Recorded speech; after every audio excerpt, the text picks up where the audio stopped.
Dignitaries, distinguished guests, we stand here today gathering for 3 days, welcoming leaders from across Canada and African markets, engaging and deliberating on the traditional territories of many nations. And at this juncture, I invite the Chamber team to join me up on stage for this particularly solemn but meaningful opening that is custom in our Chamber. We recognize the Mississauga of the Credit, the Anishinaabe, the Chippewa, the Haudenosaunee, and the Wendat peoples, home to many diverse First Nations, Inuit, and Métis people. And you're welcome to join me on stage. We also acknowledge that Toronto is covered by Treaty 13. The people you see in front of you are members of the Chamber team, including our gracious host, Randy McCauley, as well as our chair of the Board of Directors and Special Envoy Sebastian Spio-Gabra.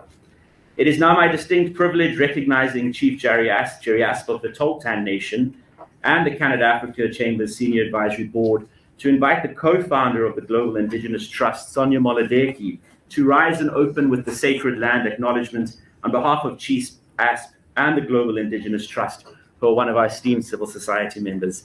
Ms. Molodeki. Thank you, Gareth. Good morning, everyone here in Toronto, and good afternoon, wherever you are in the world today. I'd like to just take a moment to acknowledge and give gratitude for the lands upon which we stand today, wherever in the world we may be, their history and the people who have cared for these lands for thousands of years before us. So let us take a moment to acknowledge our Mother Earth that gives us life, nourishes us, is our greatest partner and our greatest strength. We act with reverence, respect, and reciprocity in all that we do. We acknowledge the First Peoples who have lived and thrived on these lands for thousands of years and who remind us of the importance of our relationship with all of life and our roots in culture. We acknowledge that here in Toronto, we are on the territory of the Mississaugas of the Credit First Nation, as well as the Anishinaabe, the Haudenosaunee, and the Huron-Wendat people, all part of the Dish with One Spoon Treaty. This treaty reminds us to share, to take only what we need, and to leave enough for our future generations. We acknowledge all of our ancestors that have walked these lands before us and those that continue to walk with us on this most difficult journey to a more harmonious world. And we acknowledge our collective responsibility to those yet to come and to leave them a world that is capable of providing an abundant life. With love in our hearts, we say miigwech, merci, asante sana, thank you.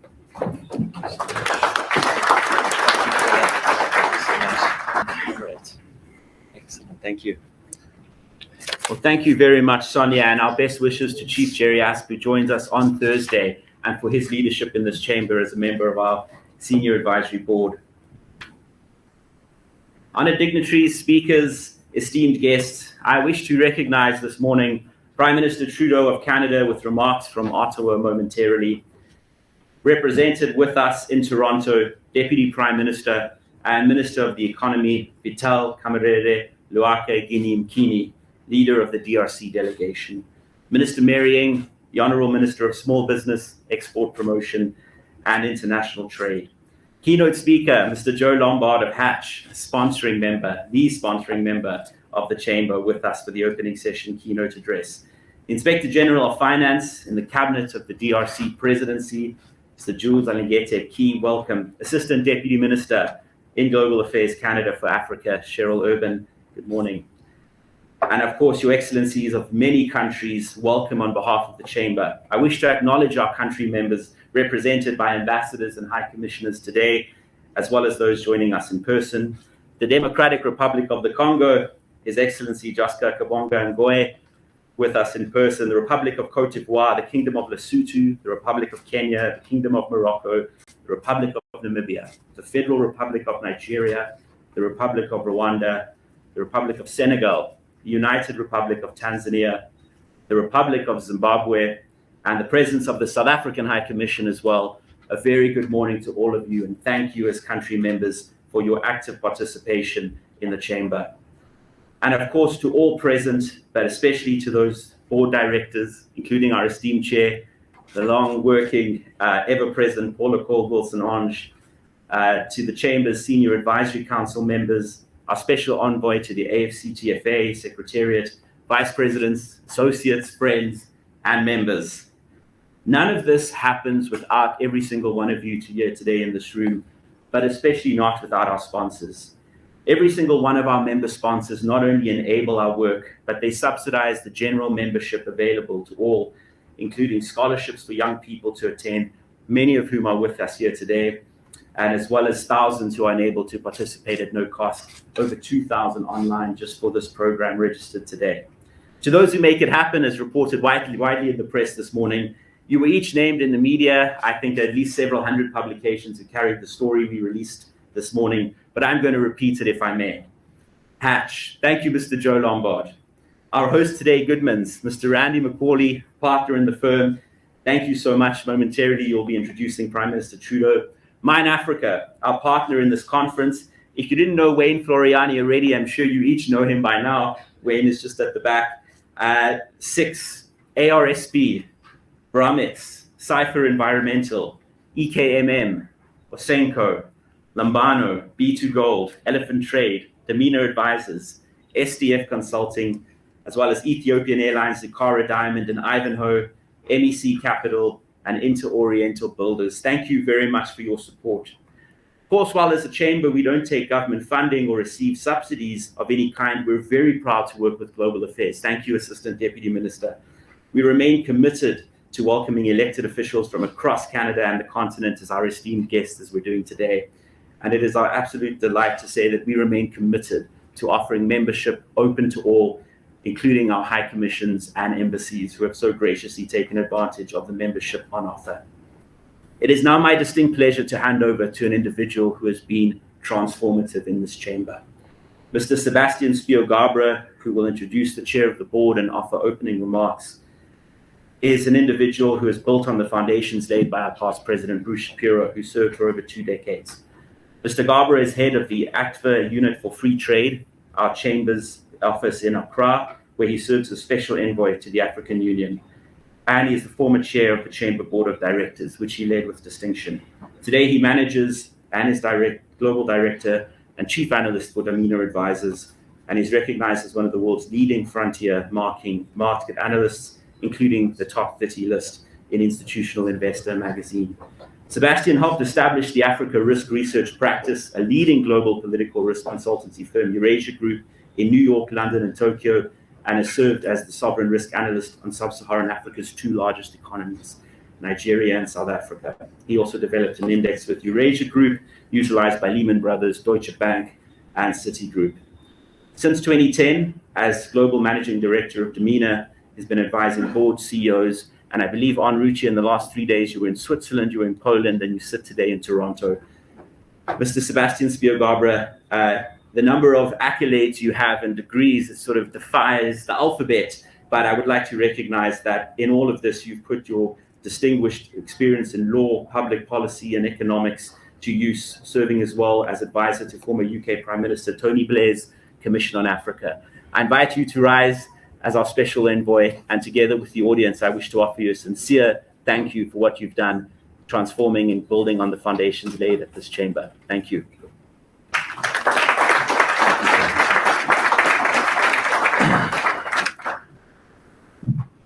Thank you so much, Brother Gareth, who I used to tell Bruce years ago that Bruce Shapiro was like Moses, leading us from 400 years of captivity into the promised land. And Gareth was like Joshua, helping us to conquer the promised land. And I was like Aaron, just ensuring that the angels would show up from time to time to bless us.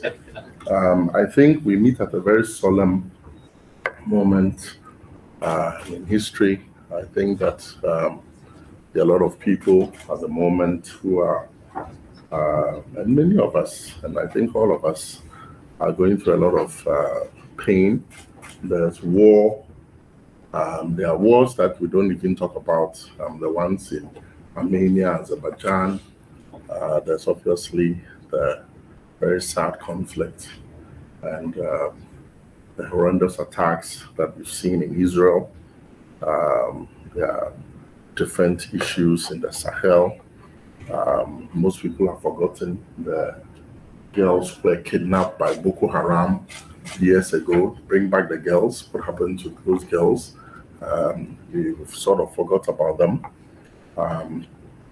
Obviously, there's Ukraine, Russia, conflict, which also, these are all human problems. And I remember when years ago, Joe Lombard and Stephen Pincus and Bruce Shapiro and Wayne and many of the pillars of the chamber, after 20 years, handed this organization to the new generation led by Gareth and myself. I always, in every board meeting, used to call everybody brother and sister. And they thought this was some sappy stuff I was doing. But I truly believe that if we all think of ourselves as brothers and sisters, basic, we begin to have constructive conversations that can unite us rather than disunite us. So I really like the title of this year's conference, which is People, Partnerships, and Policy. I think that we can debate the policy, you can have all the best policy in the world, but if you don't have partnerships with the private sector, I see our old friend Louise Watum here and others who are actually on the ground developing projects.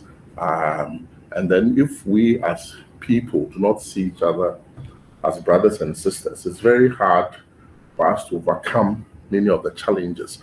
You think of so many countries.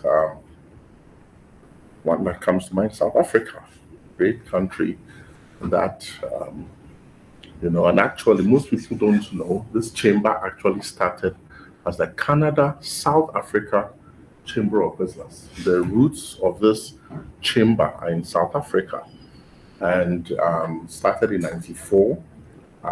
And we have to tell some of this history because as the chamber grows older and new things are added, it's important to sometimes remember the roots. The roots started in 94 when Stephen Pincus and Bruce Shapiro and others, Lombard and others, decided that with the new opening of democracy in South Africa, with President Mandela coming out of jail with the new elections, that we needed a forum which would bring the private sector in Canada and the government and South Africans and people who love Africa to discuss how to promote business and investments. And it is therefore important that when we meet like this, we remember these foundations. There were many, many people over the years who served to build this chamber to where it is. And I think Sonia mentioned our ancestors. The other day, my daughter was asking me, who are the ancestors? And I said, I will be an ancestor very soon, someday. and she would be an ancestor too. So we've reached a stage in the chamber where we have to remember the ancestors of the chamber and all the work they've done. And I remember we are really just delighted to have Minister Ning with us. We've had so many ministers who have come to visit us, but Minister Ning has been one who has had, they say there are some people who were born in Africa, and there are some people who are Africa born in them. I think she's one of those, but Africa born in her. Because at any moment, at any time, when we need help, we need some support with the government, she comes. And obviously, we want to acknowledge His Excellency, the Deputy Prime Minister of the DRC, who is with us. The DRC, as we all know, is really, an amazing country, a country about half the size of China, a country which, frankly, I was telling, every Saturday I do this thing in my home where I show the map of Africa and I talk to my children about different things. And the DRC alone, for instance, has enough water resources that if the Inga Dam project was completed, most of the Sorry, Sebastian, can you lean into the mic? Okay. Thank you so much. most of the electricity problems we have in Africa would be dissipated. I mean, the amount of resources that are there, and yet, it's had a long history. So I think, in some senses, I always see Africa accelerating as a moment where those who were born in Africa and those who had Africa born in them come together as brothers and sisters to discuss how we can promote investment into Africa, how we can encourage those who are already there, who are on that lonely path of investing in Africa, how we can spur the Canadian government to do more to support Africa, how we can spur the private sector to do more, and to connect with each other again, because during the year we're all in our different silos, working on different Africa projects, and these conferences bring us together. So thank you so much, everyone.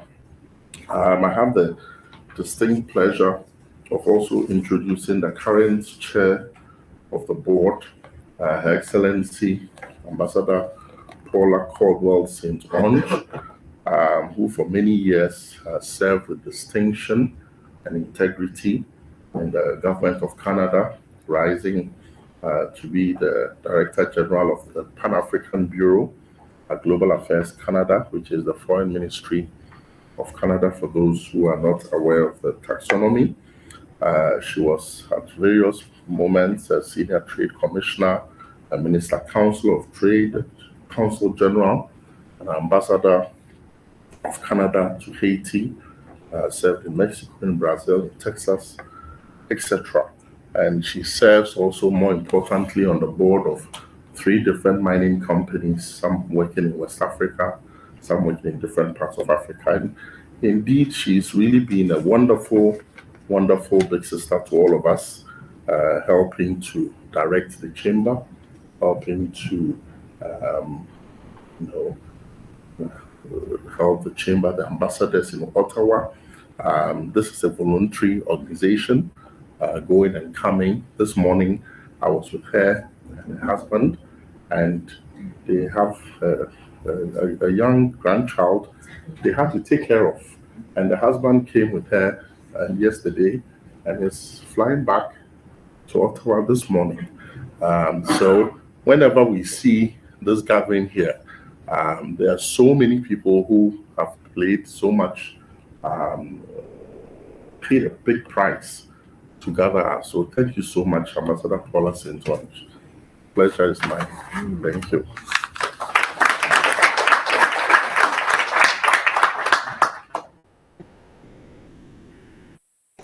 Good morning, good afternoon, good evening for some of you.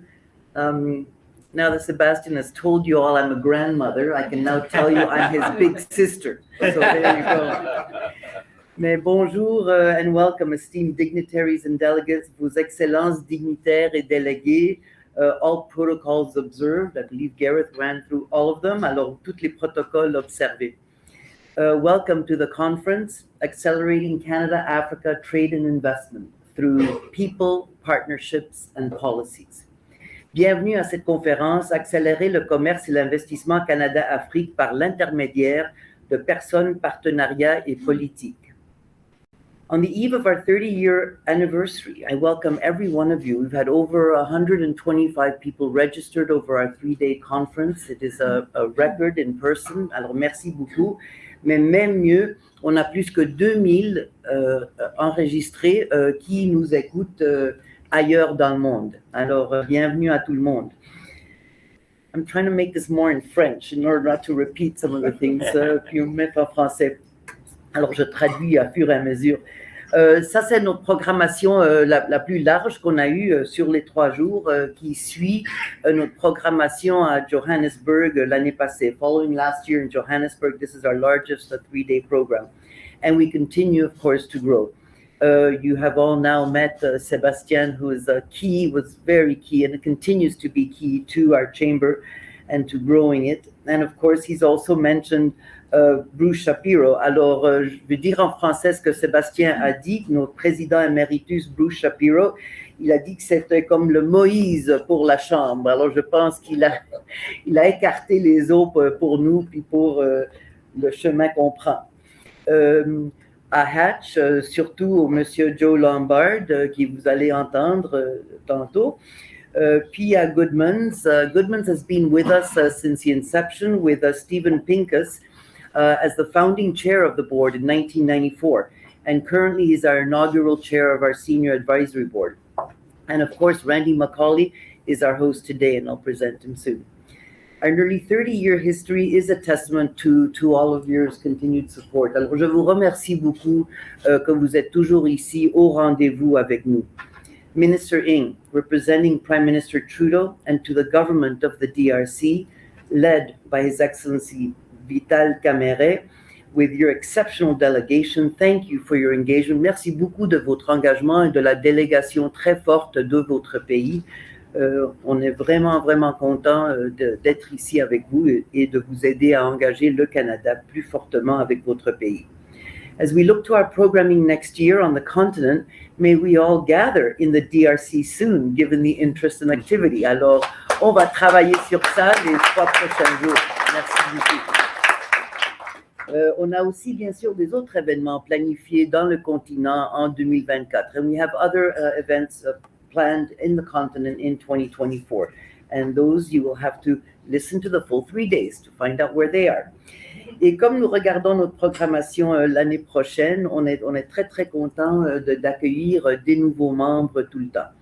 Alors, to all, welcome to Africa Accelerating 2023 et à tous, bienvenue et merci beaucoup de votre attention.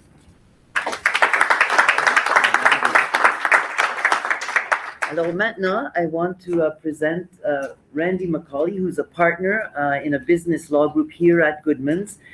His practice focuses on various aspects of corporate and securities law. Randy has acted for public and private entities, reporting issues, investors and underwriters in capital markets. Well, in transactions, mergers, acquisitions, corporate finance transactions, all that lawyer legal stuff. What I found very interesting is that Randy currently sits on the board of directors of the Musical Stage Company, the largest and leading charitable musical theater company in Canada. Randy also sits, of course, on our board of the Canada-Africa Chamber of Business and the Western Mustangs Athletic Alumni.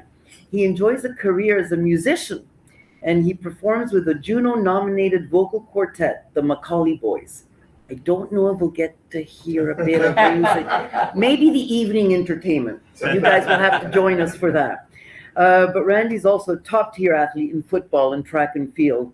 And he even had a brief stint with the Toronto Argonauts of the Canadian Football League. So avec ça, it is my pleasure to welcome Randy McCauley.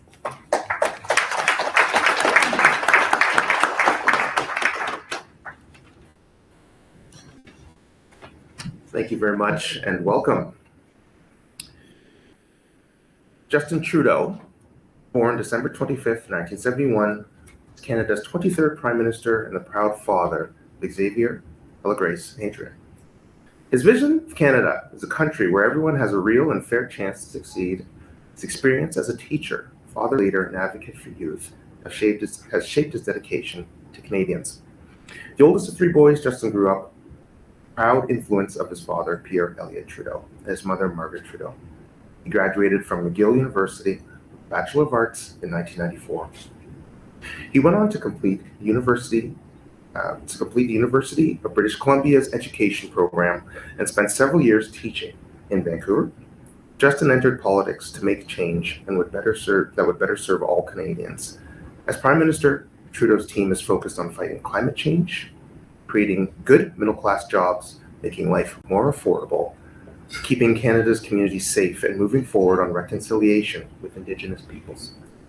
In Addis Ababa, we as a chamber were honored to receive the Prime Minister at the business luncheon during the AU Heads of State Summit, and we've been likewise privileged to welcome the Prime Minister every year since.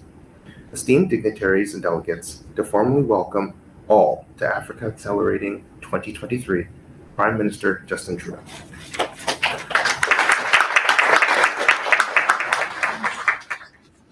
Hello everyone, bonjour à tous, and welcome to Africa Accelerating. Today is an opportunity to strengthen the partnership and the deep ties between Canada and Africa. Le continent africain est l'une des régions économiques ayant la croissance la plus rapide dans le monde et où il y a beaucoup de potentiel. Au moment où l'on s'efforce de diversifier nos relations commerciales, le Canada et les pays de l'Afrique sont des partenaires naturels. On a des priorités et des engagements en commun en ce qui concerne la transition verte, l'autonomisation économique des femmes et la croissance économique inclusive. In this globalized world, we need to work together to expand trade, promote growth, and to make progress on our shared priorities. Many African countries are already taking important steps to protect the environment and fight climate change, to create more gender inclusivity, and to demand ethical leadership and stronger trade agreements that benefit everyone. And we'll continue to be partners in that work. Take, for example, the commitment we've made to devise a Canada-Africa economic cooperation strategy.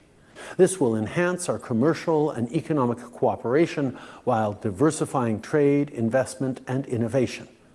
This commitment is thanks to people like you. Everyone at today's event has been an advocate for a stronger and more prosperous continent, and in the months and years ahead, we will continue to be your partner. Because despite our distance, Canada and the African continent have so much to offer each other. On est tous des partenaires et des amis, et j'ai bien hâte de voir notre relation grandir. Je vous souhaite un bel événement et vous remercie d'être un partenaire dans le cadre de ce travail. Merci, mes amis. Thank you so much, Right Honorable Justin Trudeau, Prime Minister, Canada. It's a real privilege that the Prime Minister has taken time off his very busy schedule to send us this video. We were very privileged, Gareth and I. Was it 3 years ago we went to Africa with Prime Minister? 4 years. I think it was 4 years ago. We went with Prime Minister Gareth, I think, went with him to Ethiopia, and I went with him to Senegal. It is clear that Prime Minister Trudeau is one who is committed to Africa. And frankly, maybe we have to offer him, if I were in charge of Africa, I would have given him an African passport right now. Minister Ning obviously has one. You know, and so, Your Excellency, Latar Kamai here, maybe you may want to consider when Prime Minister Trudeau eventually leaves office, you may want to give him a Congolese passport that would make him an honorary citizen of Congo. It would help to bring a lot more investments to Congo. And it's a distinct and high honor, really, to call upon His Excellency. Let me pronounce the names properly. Vital Kamehi Lawa Kanigini Nkingi. I don't know if I did a good job. And His Excellency has been involved in the reconstruction of Congo. Let's understand that there are some countries that were constructed. You think of the United States in a way, the countries that were constructed. Then there are some countries that were reconstructed. You think of what's happening now in Ukraine. If somebody becomes, a prime minister of Ukraine, let's say, eventually, Prime Minister Zelensky at some point says, I'm done with the war, I'm tired, I need to go take care of my family. And somebody takes over Ukraine. That person is going to spend all his mandate reconstructing Ukraine. And His Excellency Vital Kamerhe and his generation are people who were born in the aftermath of the crisis of the Congo in the 60s. And they spent their youth thinking and dreaming about the Congo that is to be, the Congo that their ancestors left to them. which has to be reconstructed. And in that role, he has worked with different governments. You see, sometimes when you have a politician who works in different governments, people don't understand it. They tend to think the politician may be an opportunist. But oftentimes, I realize that the patriots tend to not care so much about the letters of a party, PPRD, ASQ, DSY, DDZ. It doesn't really matter. What they care about is their country. And as long as they're able to do that, they're able to influence. So I think, just to give you a little bit, His Excellency was born 1959, as I said, just before 1964 March in Bukavu. Those of you who don't know where Congo is, Bukavu is on the eastern side of Congo, on the border with Rwanda, and there's been a lot of difficulty and conflict in that area. I've spent a lot of my time in that area, in the southern part of Congo. So he's a man who understands the context of his country. From his current post as Vice Premier, Minister, and the Minister of Economic National Economy, but he's been involved in the politics of his country since 1985, when he's held different positions in the university. Even while he was in the university, he was an activist, helping to push for the reconstruction of his country. He served in many positions in the government, President Kabila, and he's now also serving with President Tshisekedi. I'm always fascinated by people who are able to serve two seemingly opposite governments. It tells you that that person has the care of his people and not so much politics.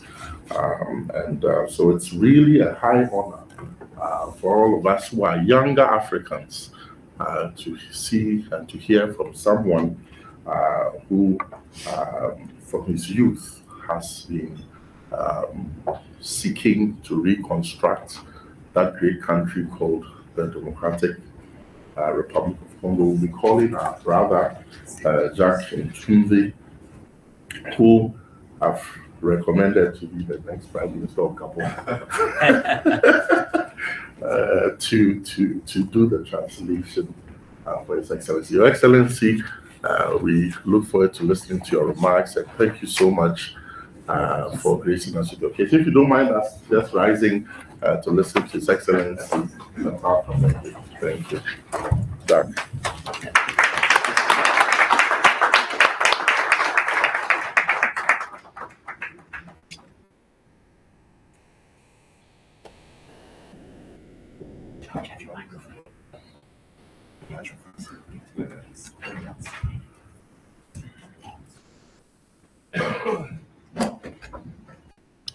Just hold it, right? Thank you very much. I cannot do like Paula to speak the two languages. I'm official, but I take this opportunity to say thank you very much for Canada government. It is a big honor for my country to be here today. It means Congo become credible and a big partner for not only Canada, but the world. We know if you Congo stand up and work, all Africa is stand up and they become a big partner for the world. Thank you very much. Now I speak in our official language because I know in Canada we have two languages and mixed both of them. Now I will speak only in French. If you want, I can speak in Lingala, Kikongo, Swahili, and Chiluba. Mesdames, Messieurs, Madame la ministre, Madame la vice-ministre, Excellences, Mesdames et Messieurs, chers membres de la Chambre de commerce Canada-Afrique, je voudrais de prime abord exprimer mes sentiments de joie d'avoir été choisi parmi de hautes personnalités présentes en ce lieu pour faire entendre la voix de mon pays à ses assises. La République démocratique du Congo, qui, à n'en point douter, commence à recouvrer progressivement ses lettres de noblesse et à retrouver sa place dans le concert des nations. Ladies and gentlemen, Madam the Minister, all protocol observers, I'm very happy to be here representing the Republic of Congo, and I'm happy to send you the message from my country. Avant de poursuivre mon adresse, permettez-moi de remercier profondément le gouvernement canadien et les organisateurs de ce grand rendez-vous. Qu'ils puissent ici recevoir les salutations amicales et bienveillantes du peuple congolais, de son gouvernement et plus particulièrement de son président, son Excellence Félix Antoine Tshisekedi Tshilombo.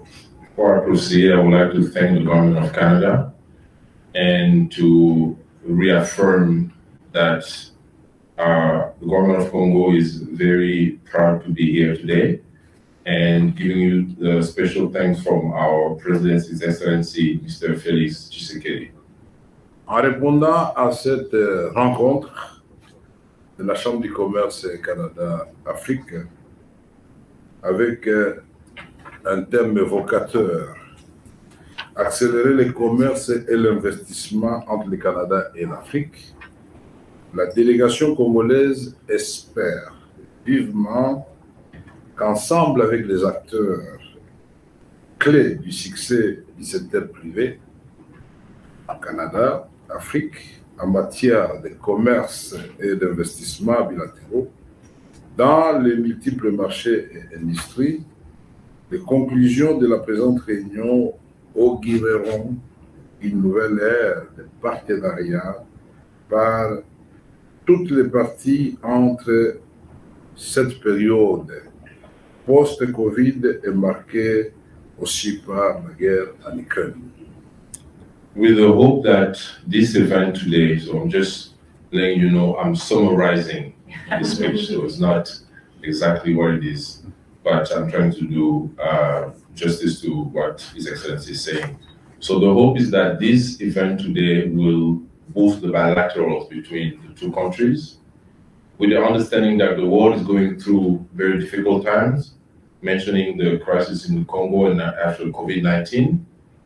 The hope is that bilateral between Canada and the DRC will bring not only political but also private sector involvement for both countries. En ce qui concerne particulièrement mon pays, la République démocratique du Congo, aux atouts inégalés et innombrables, sa position géostratégique au cœur de l'Afrique, l'éminent écrivain France Omar Fanon ne s'était pas trompé en disant que l'Afrique a la forme d'un revolver dont la gâchette se trouve en République démocratique du Congo, non pas pour tuer, mais pour développer l'Afrique. If you look at the shape of the map of Africa, it looks like a gun, where Congo is just at that junction where the trigger is. This is not to kill, but it's actually to develop the continent. Congo being the trigger, potential trigger to get the continent to that next level. Je suis convaincu que le jour où la République démocratique du Congo, qui commence à s'élever petit à petit, va marcher, elle tirera toute l'Afrique, en commençant par ses voisins, vers le haut, et est donc un partenaire crédible et fiable pour affronter avec les autres continents du monde les défis majeurs qui menacent notre planète, à savoir le changement climatique, déficit alimentaire mondial et des déficits à nous tous. I'm convinced that once Congo stands up on its own feet, it's going to bring with him or with her every other African country, starting with the neighboring countries, knowing that Congo is a potential catalyst of the development not only of the country, but also for the region.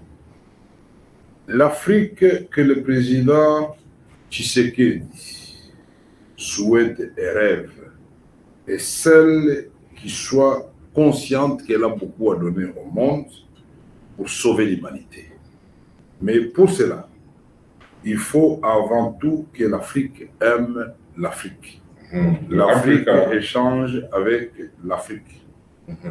The Africa that His Excellency President Tshisekedi is dreaming about is that continent that will learn more how to love itself. Africa has to first be for Africans before it grows to the next partners. Et ceci va effectivement concrétiser les rêves de tous les chefs d'État africains de la zone économique de libre-échange, le CAF, avec tout cela, ce que cela comporte comme préalable. And this will also help other countries to grow in that same spirit and that same idea that the DRC wants to bring us leading. Ceci est un grand challenge pour tous les dirigeants africains de se mettre ensemble, de se concerter sur des politiques innovantes et de bannir à jamais la guerre, le terrorisme, cultiver l'amour et la complicité entre nous pour que dans ces rendez-vous de mondialisation, nous puissions coopérer avec l'Europe, le Canada, l'Amérique, l'Asie en partenaire, toute respectabilité. Africa will gradually also learn how to stay away from the usual conversation about war, instability, so that we will have win-win collaborations with every countries, every continent, Africa and Asia, and so on and so forth. Inutile de le répéter, ça a été dit à 3 reprises ici, et je remercie respectueusement le Premier ministre Trudeau du Canada, qui a rappelé que l'Afrique est le continent qui a le taux de croissance le plus élevé aujourd'hui. He doesn't want to repeat it, but I thank the Prime Minister Justin Trudeau of Canada to remind everybody that Africa is the continent that has the highest rate of growth today. Donc, c'est une région rentable avec des perspectives de croissance économique qui comptent parmi les plus prometteuses au monde. So it's a region that is promising with positive perspectives. Dois-je vous rappeler aussi que l'Afrique a des ressources naturelles innombrables, un continent vierge qui constitue effectivement une chance pour l'humanité. Africa has many natural resources. It's a continent that is still to be built, which is something very good for the humanity. En sus de ces opportunités du continent africain, la République démocratique du Congo, grâce à sa forêt, deuxième poumon du monde, ses ressources minières, notamment les coltans, le lithium et le cobalt, ainsi que son potentiel énergétique en hydroélectricité et d'autres affluents du fleuve Congo, qui est long de 4700 km, avec le barrage d'Inga, qui a 44 000 mégawatts de potentiel. Ajouter les autres affluents, nous sommes à 100 000 mégawatts. La République démocratique du Congo, avec l'Afrique, nous pouvons industrialiser l'Afrique, électrifier l'Afrique et donner le circuit à l'Asie du Sud-Est et à l'Europe du Midi. The Congo has incredible potential for hydropower, C'est 44 000 Dinga. 44 000 mégawatts. With the potential for the Dinga River, that is 44,000 megawatts in potential. Congo is also the heart or the second lung of the planet, the Congo Basin Forest, which is mostly in the DRC, being a country of very important position, not only for the environment, but also for the potential for water and natural resources in the country. If you add another rivers, we can have actually, I think, 1,000, no, not 100,000, 100,000 megawatts. Le potentiel, c'est partout, hein, dans tout le pays, c'est ça. Le potentiel for the entire area is 100,000 megawatts for Congo. Mesdames et messieurs, le Canada est un partenaire fiable et de choix avec qui mon pays tient à promouvoir le commerce, les infrastructures et les solutions innovantes. Ladies and gentlemen, Canada is a partner of choice with whom my country would like to promote projects in infrastructure and in many different sectors. Ainsi, au cours de ces assises, la délégation de la République démocratique du Congo présentera un portefeuille de quelques projets structurants lors de la session qui lui est consacrée et que j'aurai l'honneur d'animer ce jeudi 12 octobre à partir de 14h selon le programme des organisateurs. This Thursday, October 12 at 2 p.m., I will have the honor to present the opportunities that the country will showcase here for the public. Again, it's Thursday, day after tomorrow at 2 p.m. Dans cet exercice, je serai complété par M. Gilles Alinghetti-Kay, inspecteur général des finances, chef de service à l'inspection générale des finances, qu'on appelle ici contrôleur général des comptes.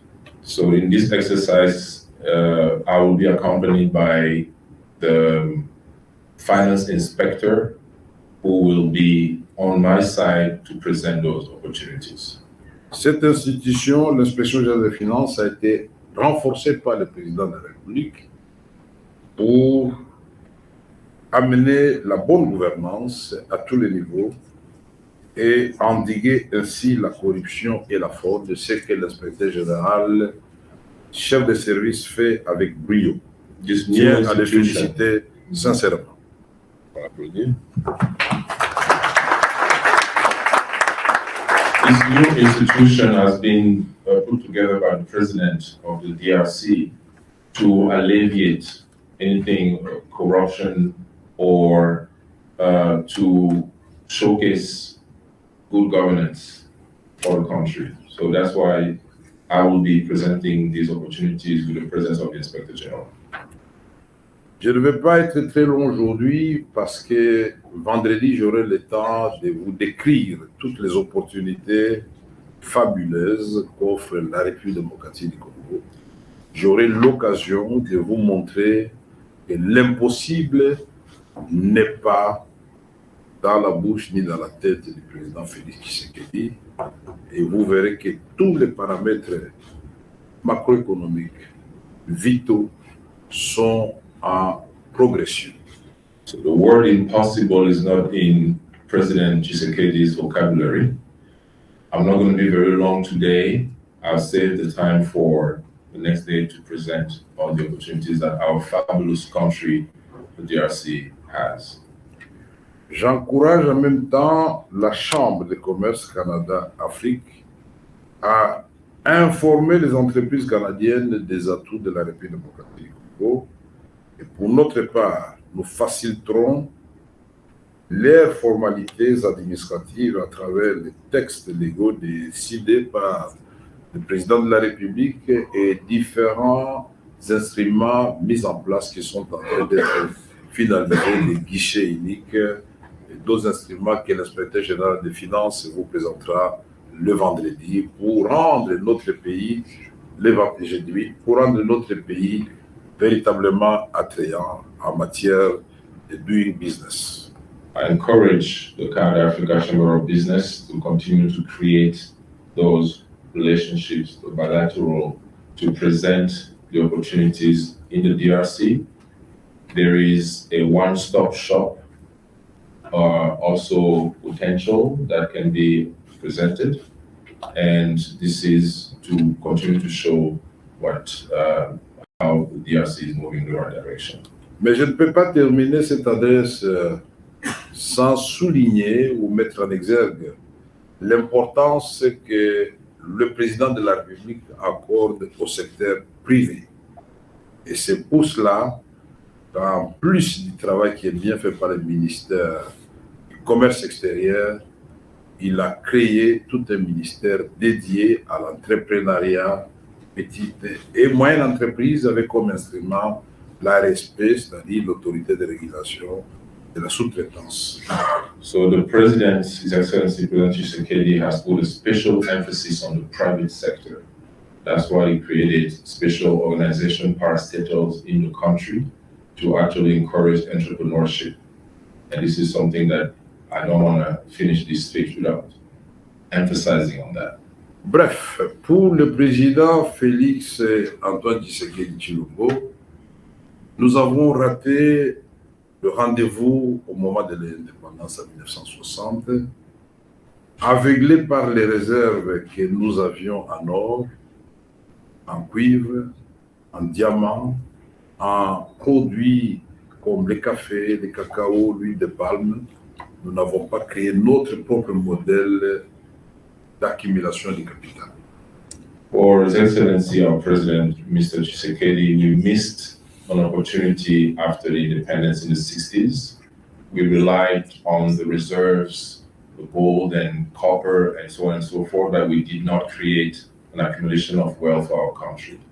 C'est pourquoi, au cours de son premier mandat ici, il s'est attelé à mettre en place des instruments de la reconquête de l'indépendance économique de la République démocratique du Congo, avec comme à la clé, le Congo doit dans un premier temps consommer des produits au Congo. Les produits congolais, des mines et autres doivent quitter le Congo avec une transformation qui lui donne une valeur ajoutée pour que ces revenus puissent, dans les cas de partenariat gagnant-gagnant, profiter aussi aux populations congolaises. That is why one of the president's most important point is local value addition in Congo, local wealth creation, beneficiation for mining, for example, but other sectors as well. Nous allons, quand nous disons nous, sous le leadership du président de la République et de son gouvernement, créer des champions congolais dans tous les domaines qui vont collaborer avec les champions canadiens parce que nous sommes conscients que l'État, ce n'est pas un agent économique. L'État fait la régulation, la réglementation et l'État crée un environnement propice à l'émergence des hommes d'affaires qui créent l'emploi, qui transforment nos milieux ruraux et qui transforment nos villes, bref, qui transforment la vie en société. The objective is to create champions in Congo, champions in Canada. They're going to meet and create industry to bring jobs and opportunities for people. This is the objective of this new government. Personnellement, je suis convaincu qu'au bout de 10 ans, l'Afrique va étonner le monde. Personally, I'm convinced that in 10 years, Africa will surprise the world. Parce que l'Afrique est consciente aujourd'hui que si nous avons une connexion qui part de Cape Town en Afrique du Sud, en passant par Durban, Johannesburg, connecté à Kinshasa, Nigeria, Ghana, jusqu'au Sénégal.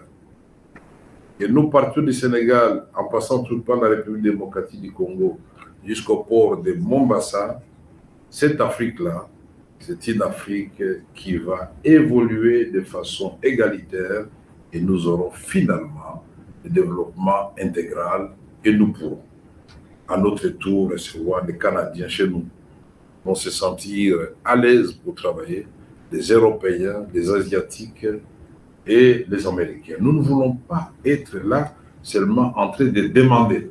Nous voulons donner et nous donnerons. Je vous remercie.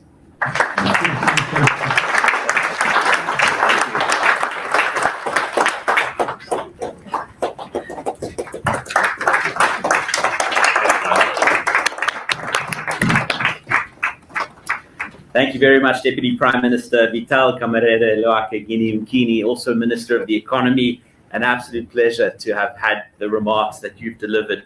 And I accept the invitation to the DRC. And my board members are here, so I'll take it that we're quorate and they're all in order as well. But what a wonderful set of remarks for which we're deeply grateful. And as we prepare to welcome the Honourable Minister Ng, before we do so, Minister, we will be having a message from President Ruto of the Republic of Kenya. Unfortunately, President Ruto could not be with us in person, but as I will share just after his remarks, roads will be leading to Nairobi after this conference. So for that special announcement, I am delighted to first afford the opportunity for the remarks that were delivered to us this morning by the esteemed President. His Excellency Dr. William Ruto was sworn in on September 13th last year after winning the presidential election. Before ascending to his role as President, he served as Deputy President between 2013 and 2022. During President Ruto's period in opposition, he served as chair of the Parliamentary Select Committee on Constitutional Reform for the 9th Parliament, starting and leading the process of assembling the team and setting up the structures that put Kenya on the road to a new constitution. Dr. Ruto has held several leadership positions in government, including as Minister of Agriculture in the coalition government, where he was focused on reviving irrigation schemes, ensuring affordable fertilizer, and also working with maize, sugarcane, coffee, and tea sectors to boost productivity and secure new market access. He was later appointed as the Minister of Higher Education, where he sought to define education for the country, focused on the acquisition of knowledge and skilling. Dr. Ruto campaigned, and I quote, to be president on a platform of economic transformation and inclusivity for the everyday Kenyan. After his victory, and in light of his hard work already to date in the first few months in office, it is my great pleasure to welcome remarks from the President of the Republic of Kenya, President Ruto, with a video from Nairobi. Thank you, Mr. Garrett Blow, President of the Canada-Africa Chamber of Business, for the invitation to speak and for your commitment to strengthening Africa-Canada relations. This conference takes place at a time when the world is profoundly engaged in the urgent task of forging a sustainable path forward through complex economic, political, security, health, and climatic challenges. Africa is positioning itself as the future's green continent, spearheading a clean global industrial revolution. A new paradigm is emerging, challenging unfair assumptions and negative stereotypes associated with Africa, focusing on inclusion for sustainable progress. Vulnerabilities stemming from climate change and regional conflicts have accelerated the need for sustainability and inclusion, recognizing the promise of diversity in enhancing competitiveness and resilience. African leadership has redirected the global conversation towards shared concerns and our common humanity, emphasizing the impact of injustice and inequality on poverty, instability, and conflict. Canada has been an early mover in engaging with Africa, aligning with the continent's emerging future and experiencing remarkable trade and investment growth, particularly with Kenya. Canadian trade with Kenya has grown significantly, peaking at $56 million in 2016. The pandemic caused a dip to 11 million in 2020, while imports from Canada steadily rose from $93 million in 2010 to $168 million in 2019. Kenya offers a competitive business environment, robust service sectors, high literacy rates, and a commitment to automation and digitization of public services for efficient service delivery. We have automated and digitized over 13,000 government services for easy smartphone access and plan to digitize all 15,000 public services by the end of this year. We're also home to the world's Silicon Savannah. Kenya is also the gateway of 6 global fiber optic lines, and our Silicon Savannah has taken off as the vibrant, pioneering epicenter of African research and development, technology, and innovation. 3 key points are relevant for this forum. First, Kenya is a tried and tested viable trade and investment destination for Canadian enterprises. And secondly, the firms that invested in the Kenyan market experienced incremental expansion of opportunities and growth in terms, with irresistible promise.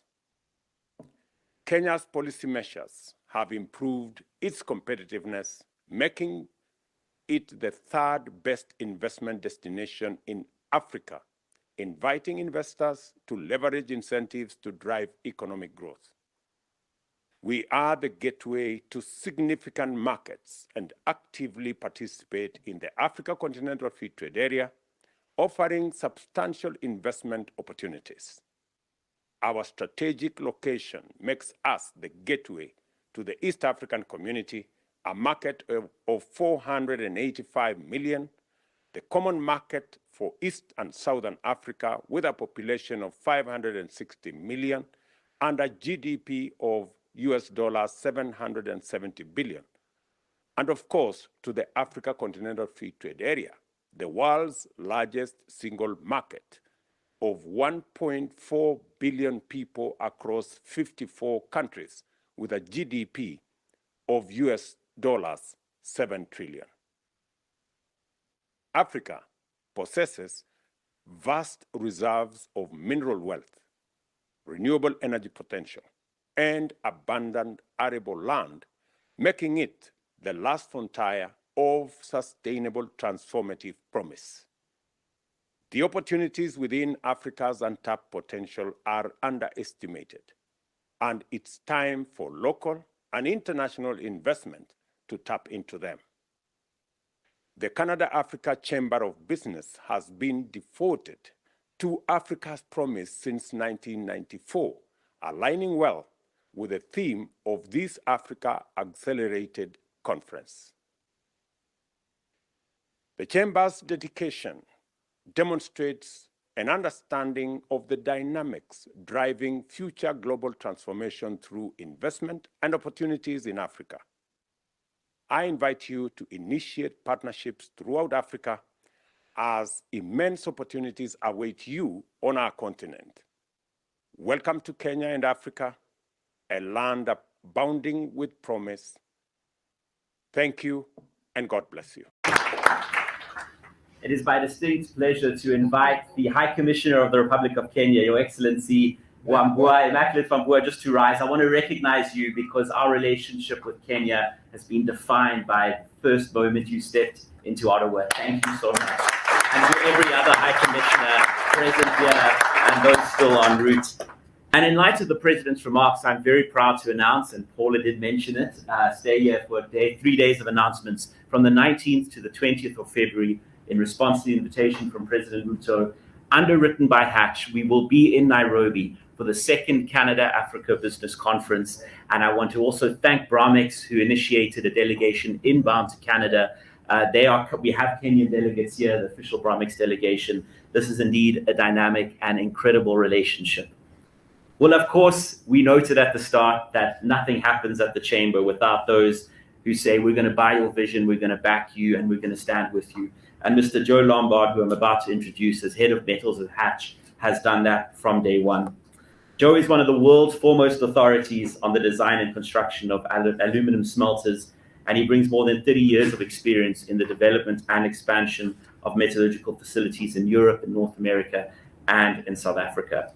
As he comes up to introduce Minister Mary Ng in advancing towards a net zero future, Mr. Joe Lombard commended the governments of Canada for their leadership last year in accelerating the global clean energy transition, particularly with regard to battery metals and hydrogen markets. And I know you had a meeting with Prime Minister Trudeau in this regard.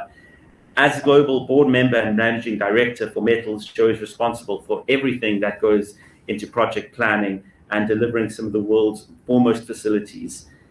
He's authored several technical papers on best practice that are utilized around the world. And in addition to leading the metal sector, he's a strategic planning and development leadership director for Hatch's presence across China, the Middle East, and Brazil.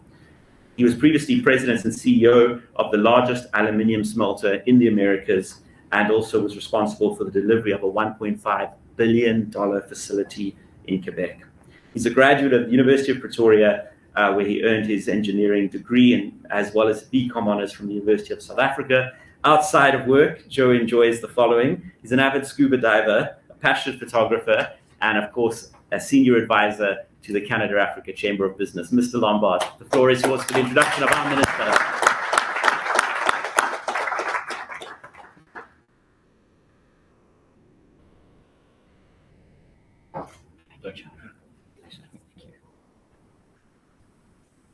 I'm thrilled to be here today. Good morning to all of you in the room, and good afternoon wherever you are around the world.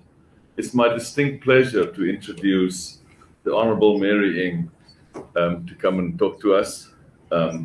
She's been a Member of Parliament since 2017 for Markham Thornhill, and clearly has a passion for economic development. Because the portfolios always has, portfolios that she has had so far, the two have one thing in common, that's, as far as I'm concerned, that's economic development. So we're really thankful for that, Mr. Ng. It's evident also in the way that you interact with local communities, with the public, and also in the press that you are driven for that, and that's, we highly appreciate it. As an engineer, highly appreciate it. You're also, she's also a devoted community leader who's always believed in the power of public service, with the underlining of the service, right? And has 20 years of experience in areas of education, women's leadership, job creation, and entrepreneurship. Minister Ng immigrated to Canada from Hong Kong, an immigrant, as I am, as many of us are, and coming here to Canada to help build the Canada of the future.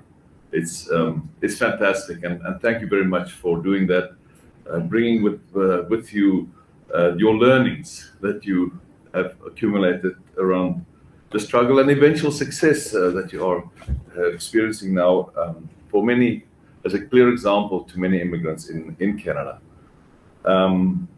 So I'm looking forward to listening to your wisdom, and thank you for being with us here today, Minister Ng. Yeah.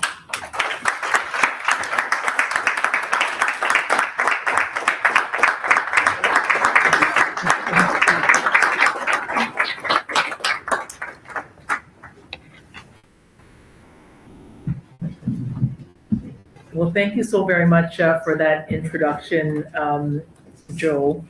And I don't know how much wisdom there is. I think the wisdom is really those in the room here and those who are joining us virtually from the African continent. Bonjour tout le monde. And for those who are in Africa, good afternoon and good evening. Let me also do an acknowledgement. I want to thank Madam Chief for starting us off in a very good way, to acknowledge that we are gathered on the traditional lands of many Indigenous nations, and there's a long history and contributions of the first people of this land. And here I want to recognize the contributions of the First Nations and Métis Inuit in Canada, and a special acknowledgement to the Mississaugas of Credit, the Huron, the Wendat, the Haudenosaunee, and the Chippewas people. And for those of us who are settlers or immigrants to Canada, it's important to recognize that Indigenous peoples have always been here and that we all can play a role in reconciliation. Well, it's hard to believe that it's 30 years of the Canada-Africa Chamber of Business, and that we're at Africa Accelerating 2023. So very, very welcome. How wonderful it is. And this morning when I was sort of just saying my hellos, someone sort of said it's, I think Sebastian, it's you who said, that the theme, the African born in them. I do feel that way. I feel that way a lot. And coming here and having an opportunity to see, friends and colleagues for the first time, really in person after, I guess it is 3-4 years now. I was first appointed the trade minister by Prime Minister Trudeau, and it was at the end of 2019. And in 2020, we were able to do one trip. I was able to do one trip in person, and that was to the African continent. I accompanied the Prime Minister to the African Union, but I also took the opportunity to do a trade mission, because what kind of a trade minister would you be, even a new one after being minted only a couple of months, if you didn't do that? So it really is terrific to see everyone here in person. Again, it's been a while, like I said, where we are all in a room like this. Let me begin, though, by thanking Gareth, you, and Paula, you, in the work that you do. And Sebastian, it is so nice to see you. Very nice to see you. And a big round of applause for the entire team at the CABC, because it takes enormous effort, skill, dedication, and probably many, many other verbs to describe what you do, to bring together everyone in this wonderful conference that really is about building the bridges between Canada and Africa. So a big round of applause to you. And of course, here at Goodman's, Randy, very nice. Thank you so much for hosting us. There was a theme here going on, right? There's a musician, there's a scuba diver, and I was sitting here thinking, what is it that I could actually tell people that I do beyond my job that is interesting? And I have to tell you, I'm sitting here thinking, I don't think I can come up with one, so I'm going to have to take up a hobby of some sort. But thank you so much, Goodman's, for hosting us. Hatch, of course, thank you for being this year's main sponsor, along with so many of the sponsors who've contributed to bringing this together. And of course, you'll meet her a little later in more depth, but my Assistant Deputy Minister, Cheryl Urban, is here, and she's the Assistant Deputy Minister responsible for the Sub-Saharan African branch at Global Affairs. So I want to thank you because of the terrific work you do in supporting my work as the Minister, and she'll be hosting a roundtable a little later. So it's terrific. And of course, Your Excellency, Megan, you got to move over so I can see Your Excellency. Your Excellency, Deputy Prime Minister Kamehe. It's wonderful to have you here, and welcome to Canada. We are going to have a more in-depth meeting later, but it was wonderful to hear you and your president and the country's vision for the reconstructing of and the reconstruction going forward of the DRC. So I'm looking forward to the meeting that you and I will have. As you were speaking, I took notes, so it'll be wonderful for us to think about what it is that we could be doing together more of between Canada and the DRC. And as you heard from Paula and Gareth, they are teasing you a little bit to keep you here for the next 3 days, because notice they're only giving you little bits and pieces of information, right? So that's wonderful. But over the next 3 days, I know you're going to hear a lot about how to accelerate and what will be done to accelerate the Canada-Africa business development, how to deliver responsible economic growth, and how critical roles like universities and colleges and other stakeholders will play, the private sector will play in Canada and Africa's prosperity. But I think perhaps the most exciting part of this is that you will continue to connect over the next 3 days. And in many cases, you will reconnect. As I said earlier, we haven't had an opportunity to do this in person in this way with this audience here in person, but also virtually. So I think it is this reconnection. And I think that that's the theme of, of this conference as well, which has added people at the heart of it, where you can think about the ways that this connection and that reconnection continues to shape the relationship, the people relationships, bringing out the entrepreneurial spirit and that collaboration and cooperation between the African nations and Canada. And I would encourage everyone to spend the 3 days as best as you can, because it really is through these people connections and the business-to-business connections that will shape the future that I believe will be to the benefit of both Africans and Canadians alike.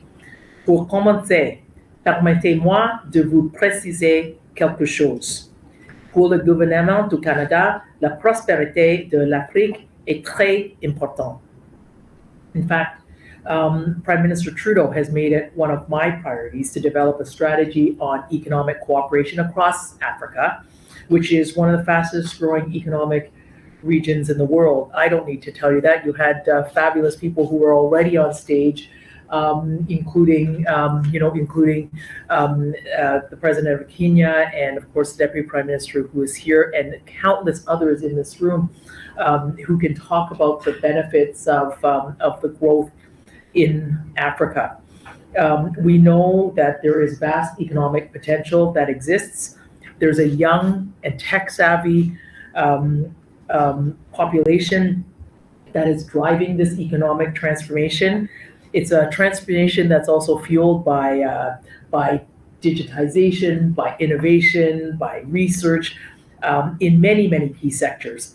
Agriculture and agro-processing, mining and minerals, clean technology, pharmaceuticals, transportation and logistics, the digital economy, and this list goes on longer, but unrestricted by time. And I have had the fortunate opportunity to see this entrepreneurial spirit of Africa's dynamic economies firsthand. In 2020, as I said earlier, I had the opportunity to attend Mining Indaba in South Africa, and there, along on that trip, was to the African Union, but it was also a trade mission to Ethiopia as well as to Kenya. In 2021, despite us being in the middle of a pandemic, Canada co-hosted with Senegal and Ethiopia the inaugural Canada-Africa Clean Growth Symposium. And it brought together over 1,400 people. So 1,400 people participated, including from 35 African countries. It just shows the appetite for this collaboration between Canada and Africa. And then last year, we did virtual trade missions to Botswana, to Cote d'Ivoire, to Senegal, and to South Africa. And throughout these experiences, I saw the Canadian and African businesses building relationships, learning from each other, sharing innovative ideas and solutions, seeking opportunities for investments both ways. And therefore, I think we have a real foundation for growth. My apologies, I have double-sided pages, so I'm trying to figure out if I got it right. This is what happens when you print from home in the morning. So instead of my staff who said, please take this paper because it's one-sided, and I said, no, don't worry. So now, of course, I regret it. And they were right, because exactly, they were right. But my strongest takeaways from what I just described, as well as being on the ground in Africa a few times, because I was there before I was in this job too.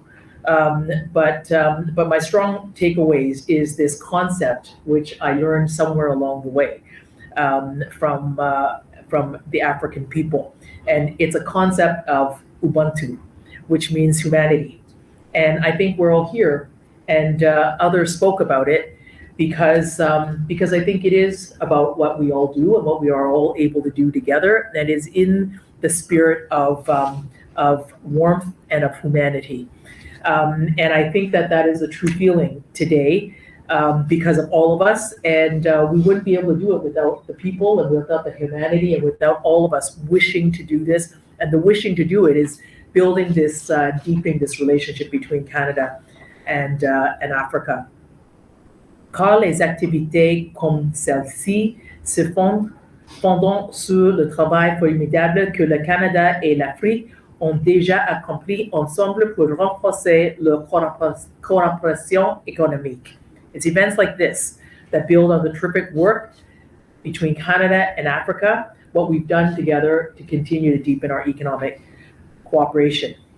I had a terrific discussion a little earlier in the year when Canada hosted the African Union Commissioner for Economic Development and Trade. So His Excellency Albert Muchanga was here, and I had an opportunity to host him in Ottawa. And there we had the first inaugural Canada AUC trade policy dialogue just earlier in May. And right after that trade policy dialogue, we launched public consultations here in Canada on the Canada-Africa Economic Cooperation Strategy. So we've heard a lot of input from people here in Canada, from those in Africa. I'm looking forward to getting deeply briefed on this work. But I do believe that it is laying the groundwork and the foundation for the work we are about to do. Before Commissioner Muchanga arrived in Canada, the Prime Minister and a number of us cabinet ministers also had a high-level dialogue with His Excellency, the AU Commission Chairperson in Chairperson Faki and his delegation. So you can see that we've had quite a rich engagement on trade and investment, but also in this relationship, between our governments. Mais notre relation ne s'arrête pas là. There's even more to this relationship. I spoke of the deep people-to-people ties. You can see that across the communities here, right across Canada. But let me just share with you a bit of the trade numbers. Two-way merchandise trade between Canada and the African continent increased 60% in just the last 5 years, from $9 billion to $15 billion. And between 2012 and 2021, so in a 10-year period, this, I think, is even more exciting when I saw these numbers. Canadian investments in clean technology on the continent have grown 127%, from 75 million to 171 million. We heard from you, Deputy Prime Minister, and you, Sebastian, and others about how important it is that we are, as well as the President of Kenya, how important it is for us to be fighting climate change and build our economies and our businesses at the same time. In Canada, we have a phrase: the environment and the economy can go hand in hand, and our policies and our work is guided by this really important principle of looking after your planet, fighting climate change, and using the tools that are the economic tools to be able to do this. Le Canada et l'Afrique ont jeté les bases d'une relation solide et matière de commerce et d'investissement. Et notre tâche consiste maintenant à voir comment nous pouvons l'approfondir. We have a foundation for a strong Canada-Africa trade and investment relationship. So our task now is, how do we keep building on this? And one way to do this is through the support that Canada has worked on for now a number of years on the African Continental Free Trade Agreement, and we were very supportive of this agreement.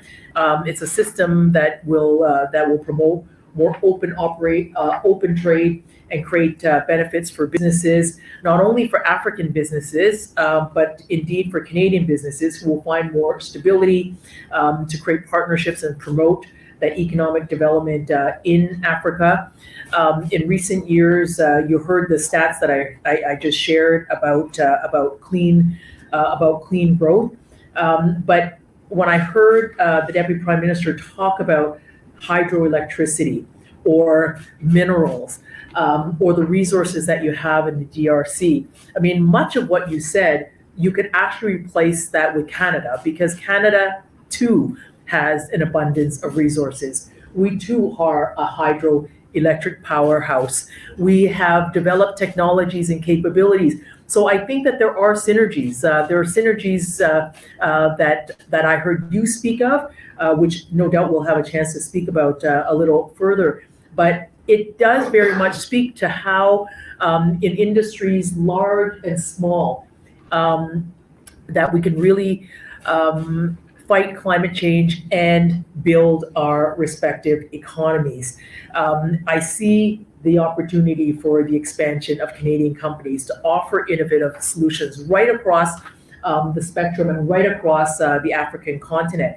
I always think it's useful to provide a couple of examples, and I have a couple of really great examples of a company that's based here in Ontario. It's called Ray Solar, but they're doing renewable energy systems in communities across West Africa.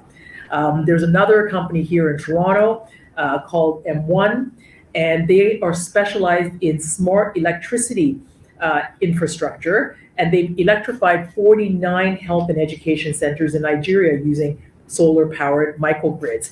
And I think if I were to go through every continent of every country in the continent, I bet you any money that I could probably find you a Canadian example. I mean, I won't, because I think the others are going to kill me for spending a lot of time here, more time than I'm allotted. But all is to say is that what I described earlier, which is the people-to-people relationships, the great work the Chamber is doing, and the commitment that the Chamber continues to have in facilitating government and businesses to come together.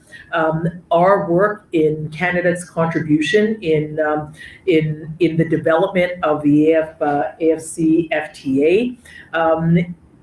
I think many people may not know this, but Canada has spent about 20 years through the Africa Trade Policy Center based out of Addis Ababa in working with the various countries in Africa around the capacity building and sharing that knowledge and the expertise, because Canada, we know a little something about free trade agreements.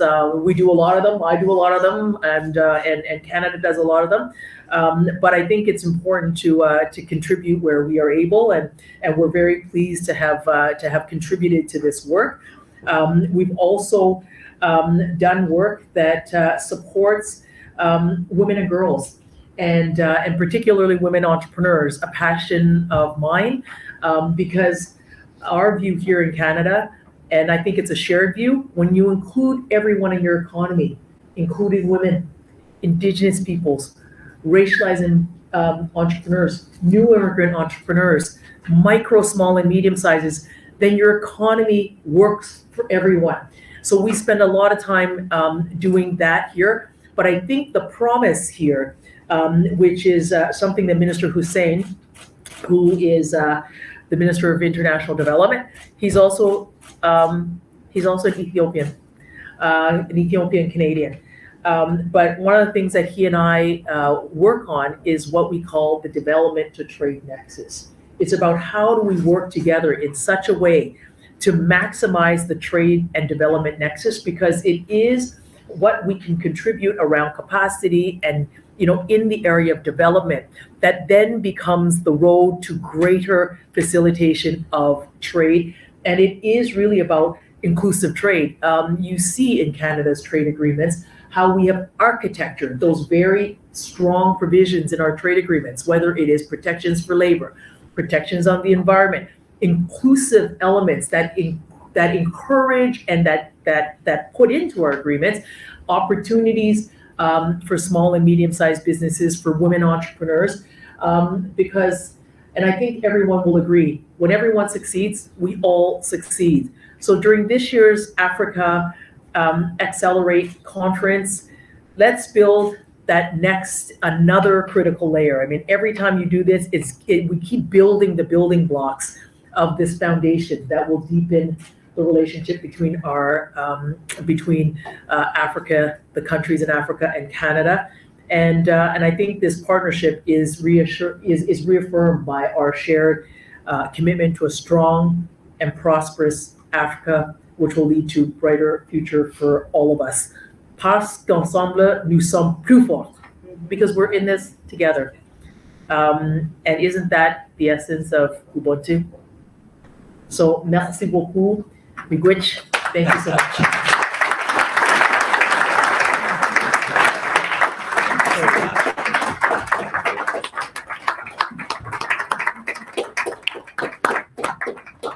Thank you so much, Minister Mary Ing, and I'd also like to afford from the Prime Minister of Lesotho his best wishes. Prime Minister Matekane will be joining us on Thursday, and of course to all the other dignitaries who are with us throughout the rest of the program. At this particular point, it is my great pleasure, before the bilateral sessions begin, to conclude this particular session with the keynote speaker. When we discuss policy and the frameworks, it is of course the private sector companies who are called upon to take risks, to invest, to envision new projects, and to act upon the direction that has been given often by others, but which the companies themselves give. And under Mr. Joe Lombard's leadership, Hatch has achieved enormous and incredible feats representing Canadian values in action through tangible projects that have impacted in the billions of dollars of economic value. And so, Mr. Lombard, thank you very much for joining us, of course, for your continued support of the Chamber. And it is indeed our great pleasure to welcome you here to begin with the presentation. And at the same time, for those who are joining us, if you do have any questions or comments, you are welcome to send them through on a WhatsApp line, which will be provided to those of you viewing at home. Mr. Lombard. Thank you. I'm back. So this time I'm going to talk to you as a child of Africa. I was born in Africa in a town called Uppington. It's on the Orange River next to the Kalahari Desert, and I'm proud of that. But I'm also the child of Canada today. So I think combining those two is what really drives me. I'm very excited about this event and the discussions that we're having been involved with the Chamber for many years, for a good reason, because I believe in Canada, and I believe in Africa, because it's got such a potential for future development. We just got to work together to make it happen. So please bear with me. I would like to give you a little bit of background to who we are as an organization and what we represent as Hatch. So Hatch, we are an engineering and construction company with global reach. We are an employee-owned company, which is an important point because we are like a big partnership and one big happy family. And we got offices all around the world in all the countries. And mining is by far the largest part of our business. More than 80% of our business is in mining and metals. For nearly 70 years, we've been in this business.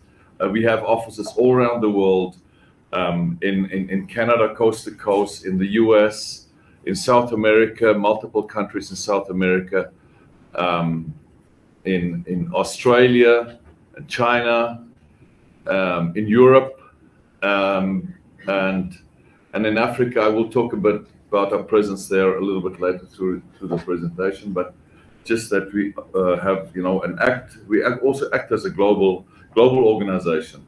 More than 10,000 professionals.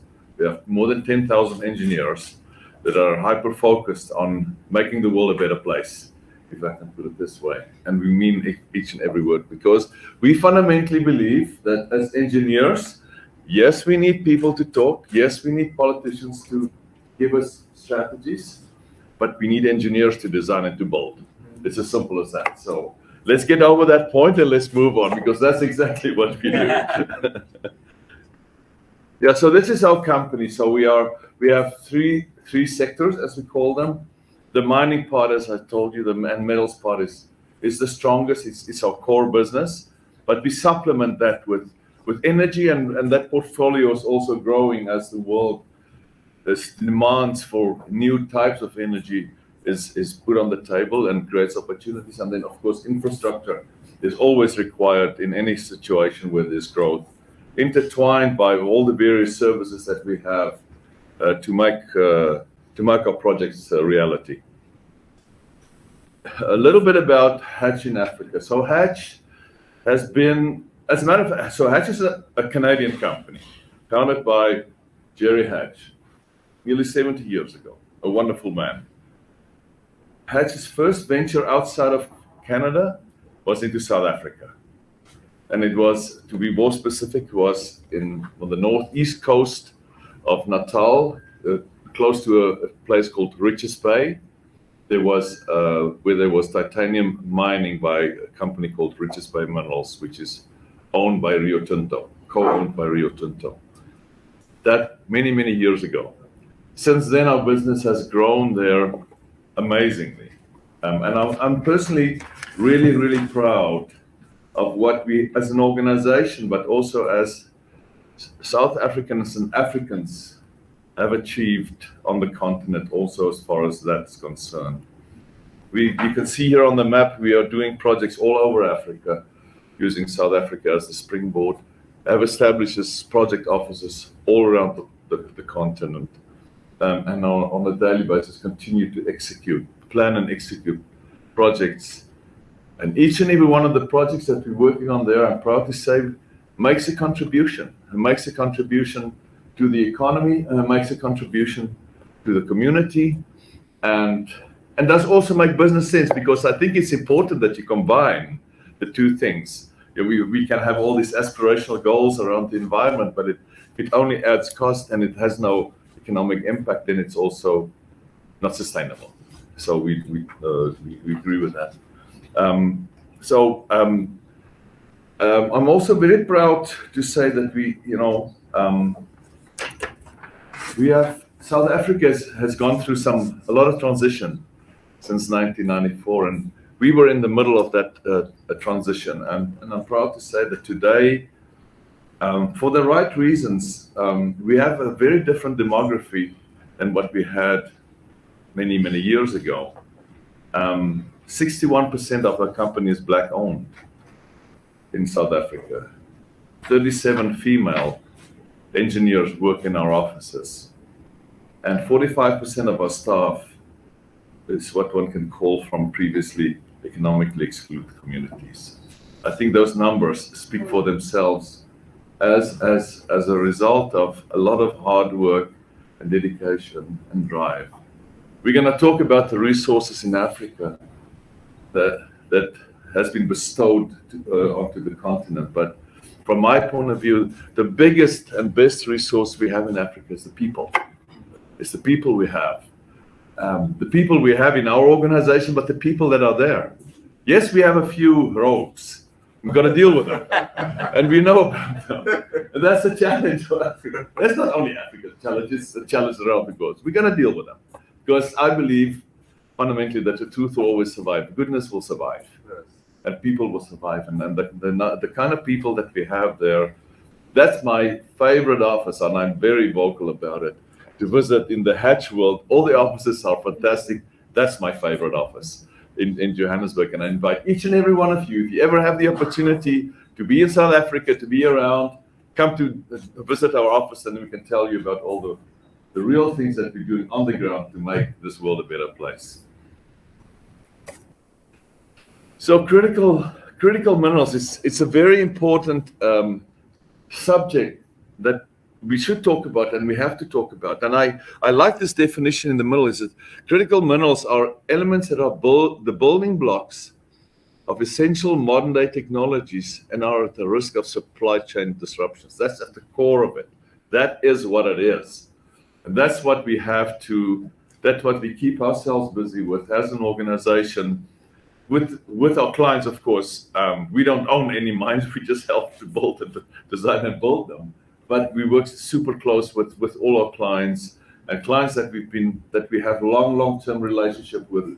Clients that we are in the position now that we actually pick our clients that we want to work with. There are some that we will never work for because they don't underwrite our values that are really important to us.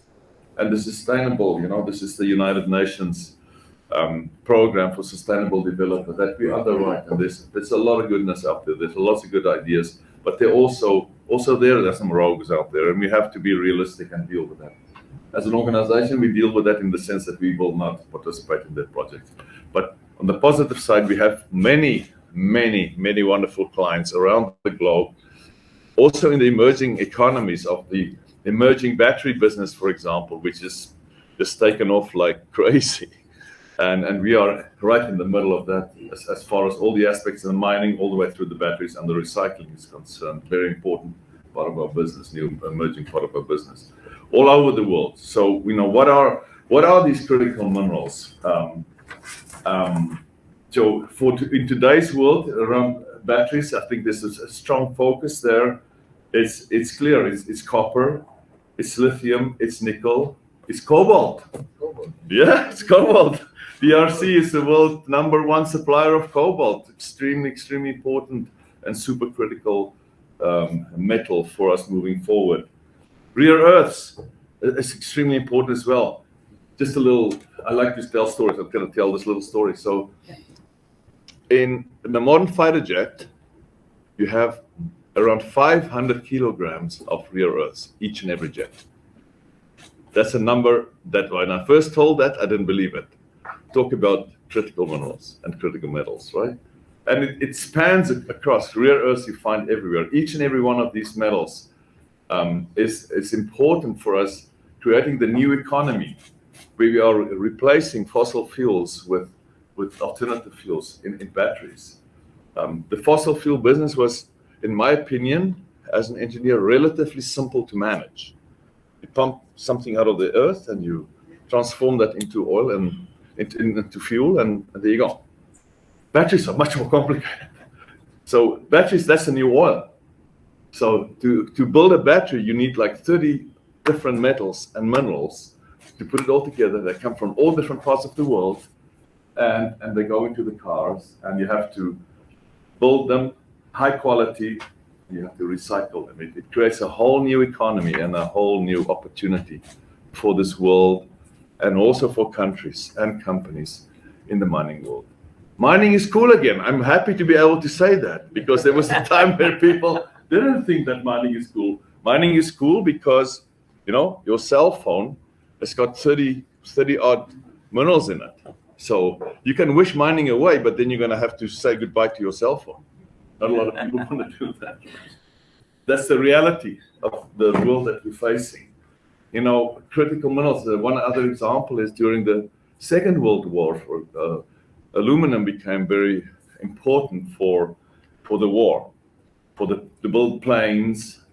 In order to produce aluminum, you needed one material. It's called cryolite. There was only one part in the world where you could find it naturally, and that place was called Greenland. So guess what? There was a lot of protection around it. It's not highly published, but it is very, very well known, because if you don't have that cryolite, you can't produce metal. So throughout the ages and even today, for me, all metals are critical, but some are maybe a little bit more critical than others, because if you break that value chain by not having one of the key elements available, you're in trouble. You're in trouble, and lots of economies in the world depend upon that. Food security depends on it. Energy diversification and electrification depends on it. Defense applications depend on it. And industries like the chips, we've all heard about the shortage of chips. And Some of us who've ordered cars had to wait much longer because there were no chips available.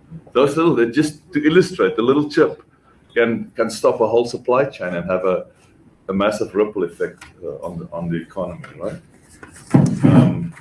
I think, Gareth, I'm going to have to move a little faster. So this is just a map of Africa, just touching on a few of the critical minerals that are there, identify the countries. In the gray zones, there's obviously some as well, but that has just not been explored. It shows the potential of Africa, just to make it very simple. This is of the known resources that are currently being explored and mined.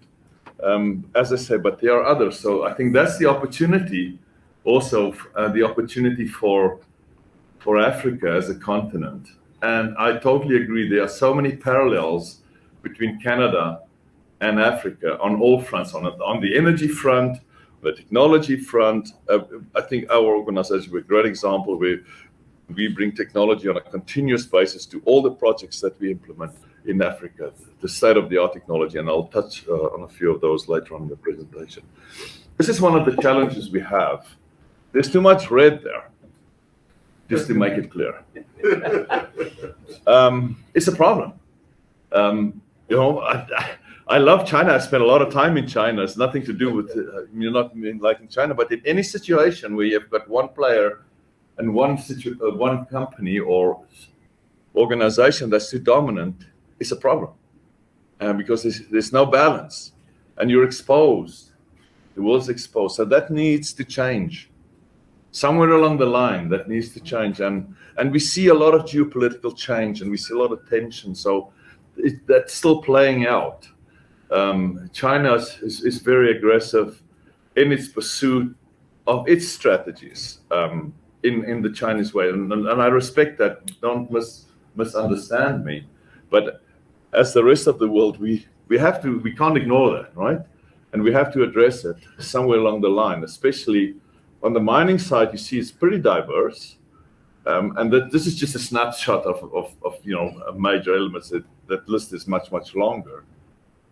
But on the processing side, and this is what we have addressed as well here, we should not just mine in Africa. We should process and add the secondary and tertiary transformations needs to happen in the continent, because not only does it add more value, but it also creates amazing jobs. That's what we want, high-paying jobs for highly skilled individuals, and that ultimately is what drives the economy, what brings stability to a region, because it brings good jobs, it brings vision, it brings hope to lots and lots of people. That is the responsibility that we have, that we also see at Hatch, that we have on all the projects that we're working on in Africa. And then there's the battery value chain in this example, which is a lot of the key metals and minerals are there. You can see how that's redistributed then again. But as I said, that needs to be rebalanced, and we all have an active role, I think, as we have to understand the role that we can play as organization, that we can play as government, that we can play as individuals in how to help to rebalance that situation and help to stabilize it by giving alternatives to what some countries believe they only have one alternative. So let me talk to a little bit about some of the projects we have, and I'm particularly proud that Zimplats, this stands for Zimbabwe Platinum, is a company that's been in operation for many years in Zimbabwe. I visited the site last year. It's one of the key industries in a country that's going through some tough times. I'm just gonna put it like that. But clearly, a light at the end of the tunnel, a fantastic project that's gonna continue to add tremendous value. What we're doing there is we are replacing some of the existing technologies with modern state-of-the-art technology, also from an environmental and an energy efficiency point of view. So doing exactly what is required for Zimplats to become more competitive on the world market, but also make a larger contribution to the local and regional economies. There you can see the project going up. By the way, the tower that you see its claim to fame is it's the tallest structure in Zimbabwe. So be proud of that. It's just a tower, but it still gives it some prominence there. So just to demonstrate that it's actually stuff's happening on the ground, and they are spending significant, more than $500 million being spent on that expansion project there.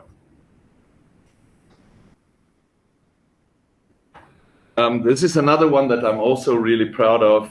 Kenmare is one of our clients that is in the mining of mineral sands. That's in there they produce titanium dioxide, which is then used in titanium industry, but also in the paint industry. They had a facility in northern Mozambique. That mine was at the end of its life, and they had to make a choice about, buying. They had a new mine site, so they had to go there, which was 30-odd kilometers away. But they had these big pieces of equipment, a 1,700-ton dredge and a 7,000-ton concentrator. That was in pretty good shape, but it was just in the wrong place. The problem was there are no roads. It's in the middle of the bush, effectively. So they contacted us. So we designed a system by which we could relocate and upgrade those massive pieces of equipment in northern Mozambique, in the middle of the bush, during COVID. Our team got stuck there for a year. They couldn't leave, but they were there voluntarily, and they worked extremely hard. And the impact that this project had, because it rekindled and gave new opportunities for that company to continue to operate. The impact that it had on the local community is just immense. It's immense. I'm not going to show the video because that's going to take too long, but on that video we show how we transport this big piece of equipment. And the local population, the kids, they were there all the time, observing this big deal that was happening in front of their eyes, where their families will have sustainable jobs for a long time moving forward, that they, as little kids that are running around there, will have a job in the next 15 years at least, and that they can depend on. And this is, in the end, this is what mining is all about as far as I'm concerned. The impact that we have on the local communities in a sustainable way, creating wealth in a positive way. One great example in Africa for me is Botswana. And Botswana and De Beers have achieved more than 50 years ago, when Sir Seretse Khama came together with Nicky Oppenheimer, who owns Anglo-American De Beers, and they made a deal. And they made a deal to cooperate as a private company with a mining company. And Botswana, the modern Botswana, was built on that deal. It was built on that deal, and that deal is still there. I visited Zhuaneng diamond mine, the world's largest diamond mine. And that's what the rest of the Botswanan economy continues to be built upon. It creates fantastic opportunities, great jobs, sustainability, a good base load. And this is what I think the vision should be for the rest of Africa, to establish deals and opportunities like this one has proven to be, for the right reasons, bring the right people together. And then we can continue to build the Africa that we all dream of. So just a quote here from the CEO of Kenmare. They were, as an organization, grateful because the way that we did the project saved them many millions of dollars, and it extended the life of mine, despite the fact that we were troubled by COVID. This shows you that where there's a will, there's a way. If you want to do it, you can do it, even though it looks very dire. And that's again, I love Africa. I just spent 2 weeks on a safari in July. It's in my blood. Every time I visit once or twice a year. I just know that it's once it's in your blood, you can't get it out. And that's okay. I'm okay with that. I want to close out with something that I know that rugby is not big sport in Canada, but for me, rugby is a big sport. And for those of you who don't know, they're currently they're playing the Rugby World Cup in France. Okay, so I'm gonna be there for the final. I bought my tickets already. I'm assuming I spend a lot of money on that South Africa is gonna play and retain the World Cup. Because I was there when the great man Nelson Mandela in 1995 walked into that stadium and inspired a nation. I was in that stadium. Something that I will never forget and still get goosebumps when I think about it now. How inspirational one man can be and a situation can be, and how sport can uplift people. It's so powerful, so powerful. And we should also use that, I think, as leaders much more. So cross your fingers with me that I will be there in of October in Stade de France in Paris and see the Springbok captain Sia Kolisi lift the World Cup for the 4th time. So I want to end up with that. Thank you very much. Thank you, Jay. Can you remain up for the photo here? Mr. Joe Lombard, thank you very much. And I'd like to invite for the official photograph before the bilaterals begin, our VIP table comprising esteemed Deputy Prime Minister and the Minister, as well as the entire table to my left, led by the Inspector General and, of course, the Ambassador of the DRC. As everyone is making their way up, I want to in particular acknowledge our Vice President, Mr. Jacques Mtumbe, as you join us on stage, serving both to translate not only the remarks by the Deputy Prime Minister, but very graciously facilitating the bilateral to take place. As a chamber, we are honored that the meeting of two governments would happen during our conference. So I invite you to lead us, Madam Chair, and we will take the official photograph. What we will then do from here is everyone else outside of government may remain seated, and in about 20 to 25 minutes, we'll be breaking for a refreshments break that is currently being prepared just outside. I invite everyone to the stage. Susan Namolindwa, Jacques Mtumbe, and there is no particular protocol on this one. The outside photo will have protocol. Thank you, John. Fantastic. Excellent. Excellent. Thank you very much. Wonderful. Thank you. Mr. Spio Gabra, Tozola, for all your wonderful work. Ladies and gentlemen, you see here people whose commitment to our continent and to our country is second to none. And I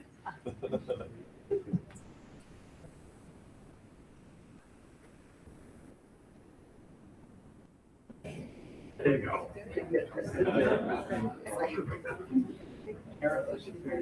All right. You should go for it.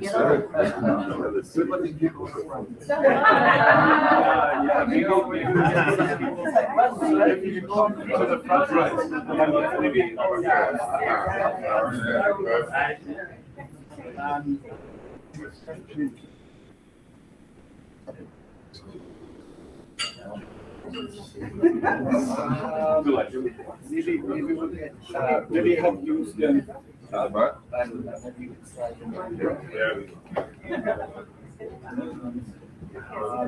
Maybe Wayne, if you decide to talk about that works, perfect.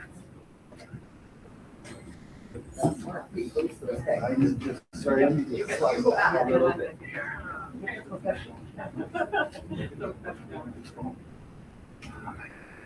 We need to move some of these. You should have brought your wide angle. Sir, do you mind standing? Yeah.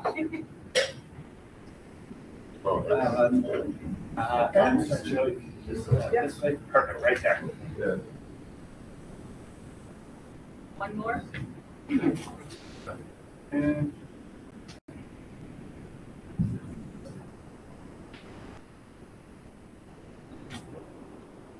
okay. That's why.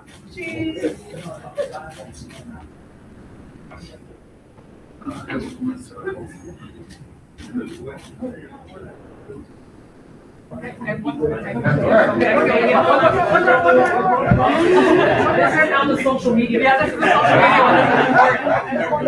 All right, 1, 2, 3. Perfect. Wonderful. Thank you. Thank you. Oh, yes. Thank you so much, and I invite all to remain standing as the Deputy Prime Minister and the Minister and their delegations head to the bilateral. And thank you very much, Mr. Dumtumbe, as well as Wayne and others who are leading. Just by way of a program announcement, as we have the photograph up front, we'll break just after 11. So please remain seated as soon as we have the dignitaries who have left for the bilateral commencement.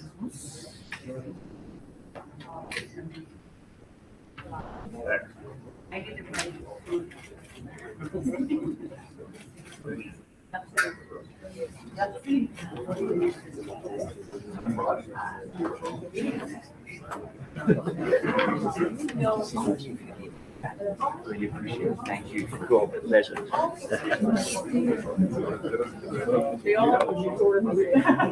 don't let you out. Okay. Thank you very much, Madam Minister, Deputy Prime Minister, and all the delegates with us today. I'd like to invite up Mr. Neil Reeder, who's we're getting ready to commence your session. And I'll just invite everyone to take the next 30 seconds to resume to your seats. And to everyone who is back home across the continent, I wish you could feel the energy in the room. It's truly spectacular to see the buzz that we have here today. Mr. Neil Reeder, welcome.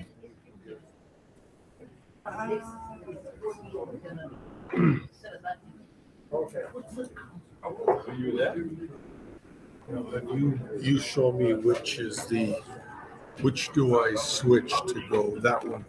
Just left and right. Left and right. Pretty sure. This is your presentation, right? Whoopsie.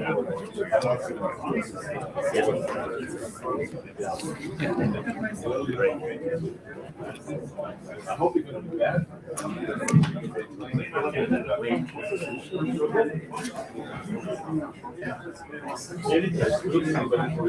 Excellent, Neil. So I've got your bio. Can I ask everyone to take their seats, please, for our next speaker, Neil Reeder from B2 Gold? Yeah, fantastic.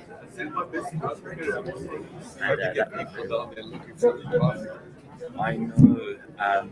Ladies and gentlemen, can I ask you to take your seats? We've got one more speaker. We're a bit behind schedule, and then we're going to move to break. So we have Neil Reeder coming up from B2 Gold, a wonderful story in Mali, in Namibia.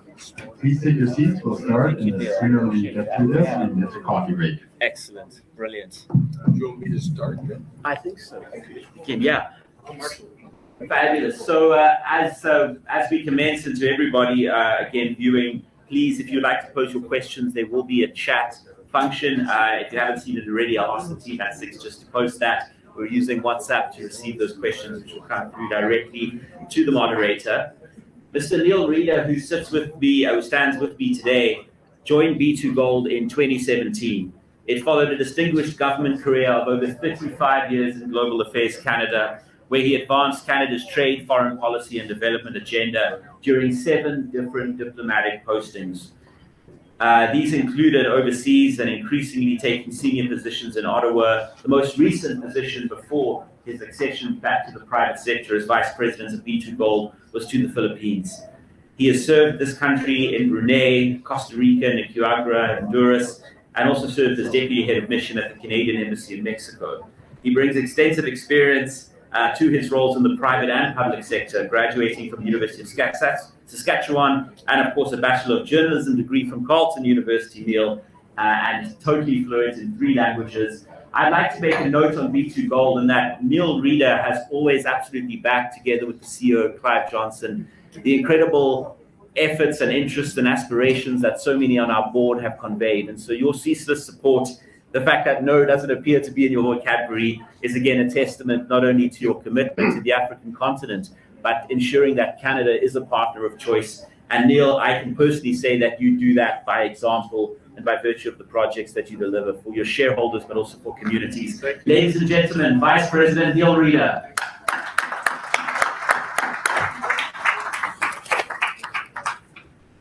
Well, thanks very much, Gareth. I hope you can hear me okay. These microphones are a little low for tall people. I just wanted to say, sort of to follow on what Gareth said, I spent a lot of time working with various business associations in Canada, geographic business associations, Asia Pacific, Central Asia, Latin America, and of course Africa. And I've always been very, very impressed by the Canada-Africa Chamber of Business.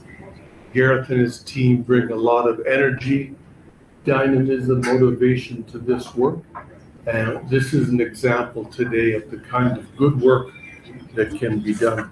So thank you, Gareth.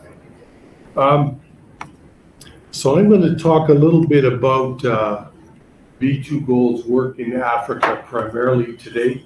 This is a cautionary statement. It's a long way to say that certain statements I make in this presentation may be subject to change. This first slide just shows you the world according to B2Gold. We are operating currently 3 mines abroad, producing 1 million ounces of gold per year. We have operating mines, 2 mines in Africa, the Fekola mine in Mali and the Otjikoto mine in Namibia. I'll come back to our newest exploration project in Africa, which is in Cote d'Ivoire. We also have an operating mine in the Philippines called the Masbate Gold Project, an advanced development project in Colombia called Gramalote. And at the very top, Back River, we're very excited to say that B2Gold, after nearly 40 years of working abroad, is coming back to Canada. We are building our newest mine in Nunavut, in Canada's Indigenous territory in the north, above the Arctic Circle, above the tree line, in probably one of the most extreme weather conditions you can contemplate in the world. And for our friends from Africa who are here or listening in from Africa, we're talking about temperatures in the winter of up to 50 below. So very severe conditions, but we're really excited to be there. A tremendous, tremendous gold deposit. And we anticipate first pour of our gold in the first quarter of 2025. So that's an exciting project for us, and we're very happy to be coming back and building a mine in Canada. The next slide is just a snapshot of our production. We're considered the fastest growing international gold producer. If you go from left to right in the past 10 years, we've gone from 1 mine producing 150 some thousand ounces in Nicaragua to 3 producing mines today, just over 1 million ounces production. So we're very, very excited by this growth, and we see good potential to continue that curve into the future. Our people, this is very important. Our president and CEO, Clive Johnson, likes to talk about B2Gold as the United Nations of mining. We have people, employees from over 25 countries working with us around the world. And you'll notice some key statistics here.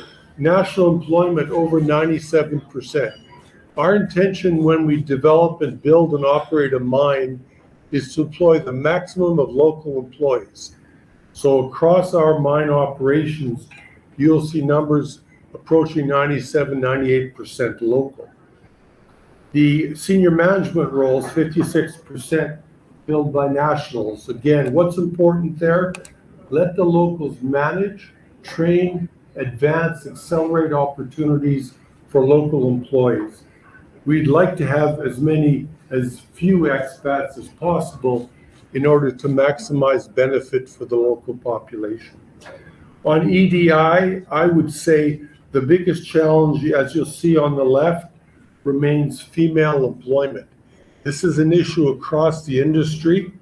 We recognize it as a challenge, and we do face cultural and some religious obstacles to hiring women, depending on the countries where we operate. I'll turn now to some quick overviews of the actual mine operations. There's a lot of mining detail on this slide. The key thing here is the gold production this year projected between 580 and 610,000 ounces. So 60% of our production globally comes from Mali. This mine, if you look on the map, is located right on the border with Senegal.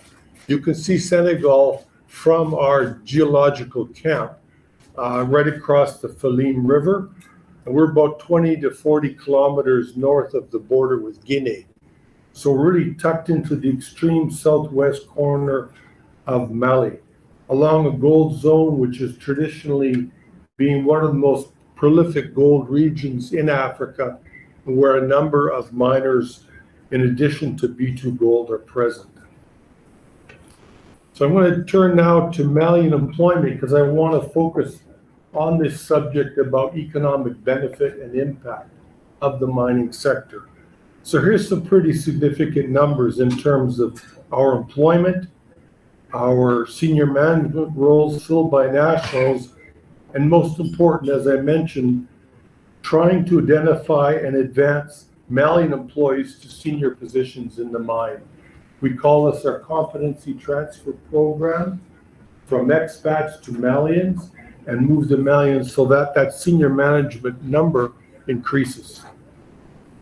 In addition, when we talk about the mining sector, behind every mining job is anywhere from 7 to 10 to 15 additional jobs that are created through the supply chain. So we can't really speak narrowly about mining jobs so much as the broader economic impact of those who work behind the scenes to make sure that the mine produces and gets the goods and supplies that it needs. So the next slide, this is, again, direct economic contribution. These are quite staggering numbers when you think about the impact of this investment, which is about $1 billion US, on the economy of Mali. Mining contributes up to 10% of Mali's GDP. Mining provides 30% of tax revenues in the country and 70% of export earnings for the government of Mali. These are figures from the World Bank. And you can see here the tremendous income that's generated for employees, but also when you're talking for the government of Mali, nearly $300 million US annually in taxes and royalties from the mine. Mining taxes are considered to comprise a very significant part of the overall national budget in the country. The figure on the bottom lower right is quite low actually for our mines operating abroad in terms of mine procurement. We make great efforts to ensure we maximize local procurement, regional procurement, national procurement to make sure that the mine procurement generates, again, economic benefits for the country. In the case of Mali, that number is low, partly because we have to import all of our gasoline and our diesel from Senegal. Mali does not have a refinery that allows us to purchase these fuels locally, and that's all imported from Senegal. So that explains in part why that figure on procurement is a bit low. I'm going to now turn to Namibia, and this has been a very successful investment for us. It's unfortunate the Minister Ng has left us, because I did want to say that we believe this relationship Canada-Namibia is not at the level it should be. We would like to encourage more engagement between the two countries, including better representation in both capitals. We're missing something here, especially given Canada's role historically in supporting Namibia's efforts to seek independence and end the apartheid period. And that includes governments both conservative and liberal in the case of Canada.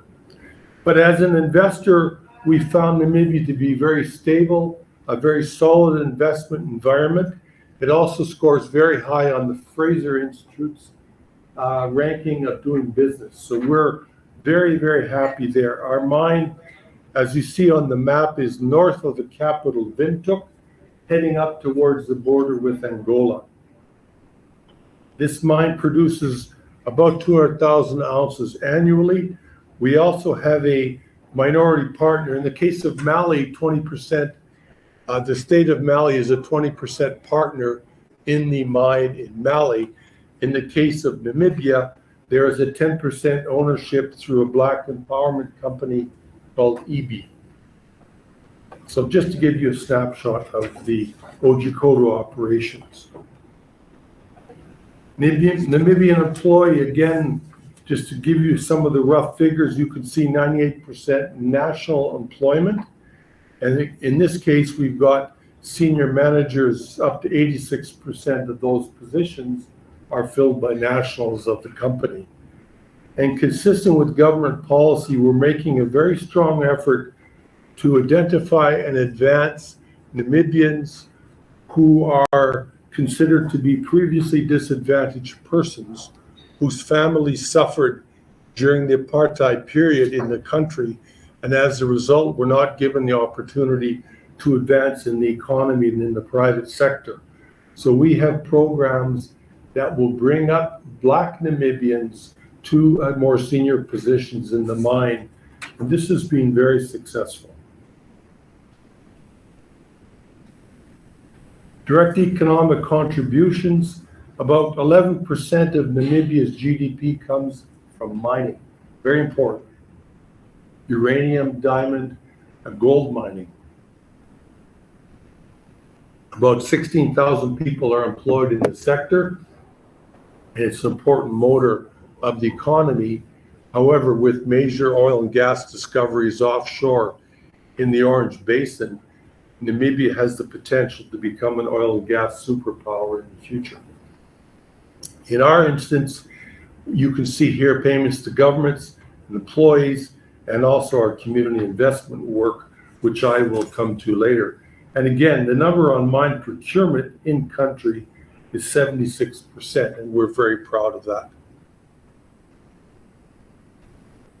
I did want to just put a slide in on Côte d'Ivoire. This is our newest exploration project in Africa. Again, a very stable investment jurisdiction. They have a very fair, modern mining code. We're quite excited by the opportunity to explore in Côte d'Ivoire, strong institutions, a good legal code, legal structure, etc. So these are very early days. You can see we're working on some auger drilling. We have 2 projects now, exploration projects that are permitted in the south central part of the country, and hopefully we will be able to move forward with an important discovery in Côte d'Ivoire. We would love to build a mine there. Everywhere we explore around the world, we would love to build a mine. Obviously, you can't do it everywhere, you don't have success, but we'd be very happy to grow our presence in Côte d'Ivoire. ESG. Our president and CEO, Clive Johnson, likes to say that we were doing ESG before the word was even known, and he's correct. It's been part of our culture, it's been part of the DNA of B2Gold since we began, first as Bema Gold and later as B2 Gold. PDAC recognized B2Gold 2 years ago with the Most Sustainable Miner Award, and the Mining Journal also provided a similar award to us a couple of years back. So we're very proud of that work. You can see some of the areas that we're focusing on in terms of responsible mine rehabilitation, tailings management. Climate risk is important. We've now gone forward with the formal commitment to reduce our scope 1 and 2 emissions by 30% by 2030 against the 2021 timeline. I also want to mention on the far right our leadership in green mining and green energy. The solar panels you see, a total of 95,000 panels were acquired from Canadian Solar, a Canadian purchase by a Canadian company to benefit the solar operation in Mali. Today, 20% of our power worldwide is generated by solar. We're very excited. We're doubling the capacity of our solar facility in Mali. And in the case of Otjikoto, Namibia, we have a 7 megawatt facility as well. We're also looking at wind power in the context of the new mine being built in Nunavut. There is a potential for solar in the summer months, especially with 24/7 light in the far north. But particularly wind power, we believe we can draw upon wind power for a part of our energy in northern Canada. So we're very focused on this. I do want to mention two other points. In Mali, when we built the Fekola mine, we had to relocate about 4,000 people from near the mine site. The government of Mali did not require us to construct a new community for them, but B2 Gold is B2 Gold, and that's what we do. So we committed and spent $20 million US to relocate 4,000 people from the mine area to a village called Nufadugu. And that village is the first village in Africa to have entirely solar power. Each building, each home in that community has a solar power on the roof. And what is the direct advantage is education, because the children have light in the evening to study. They don't have to rely on candles, or they aren't required to stop studying because there's no light. So with solar, we've given them the opportunity to improve their grades and do better and have a family life in the evenings through the benefit of solar. We also have provided potable water within 200 meters of every home in the village, which again is an important step up from what we can sometimes see. The final comment on this slide, and I know Todd Burns from Cipher Environmental is speaking to you later in the week, his keynote address. I spoke to Todd yesterday, and we're very pleased that they are identified as a Clean 50 project winner in Canada for their contributions to dust control techniques. Sitting here in Metro Toronto, it doesn't really ring many bells, but if you're in Mali or Namibia or Cote d'Ivoire, dust control in the villages, especially near mining sites, is very, very important. And the techniques that they've developed, Cipher Environmental, which we use at our mine in Mali, has now been recognized in Canada as one of the top 50 winners of the Clean 50 project. So congratulations to them.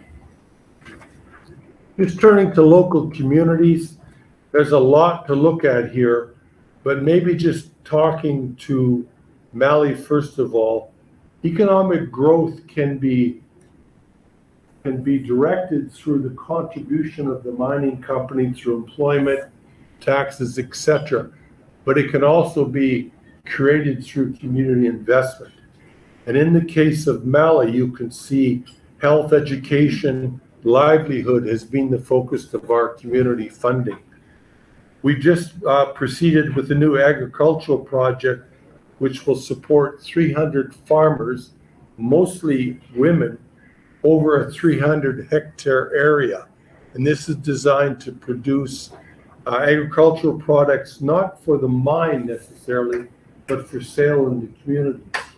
So micro industries engender wealth that can be given to other micro industries, and up the chain that can benefit hundreds and hundreds of people. So we're very excited by this project.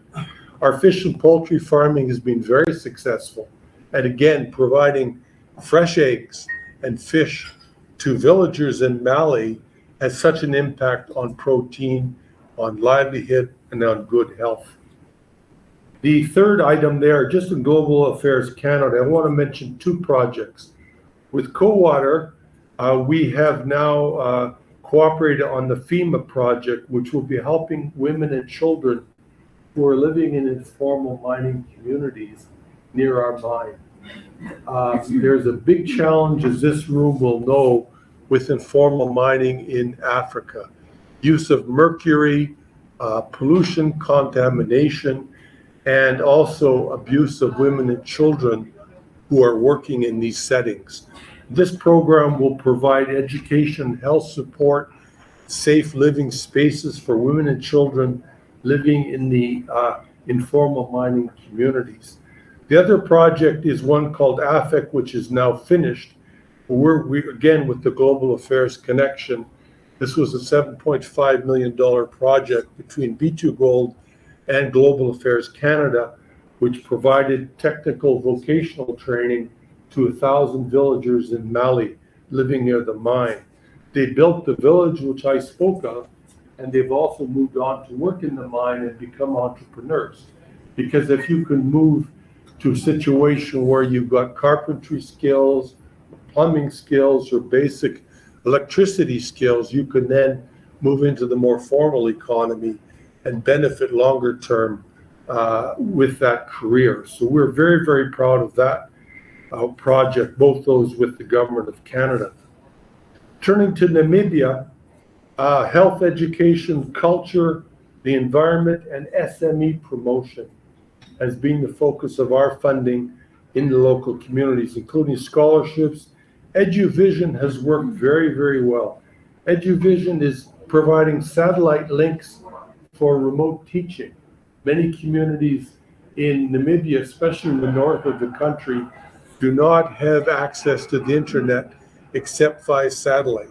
So EduVision provides teachers from the southern part of the country providing lessons to children, especially, for example, in the San communities, which are the First Nations of Africa who've been there for 15,000 years. These communities have basically no educational services, and we're providing them support through EduVision. We're very proud of that. Upshift is also important.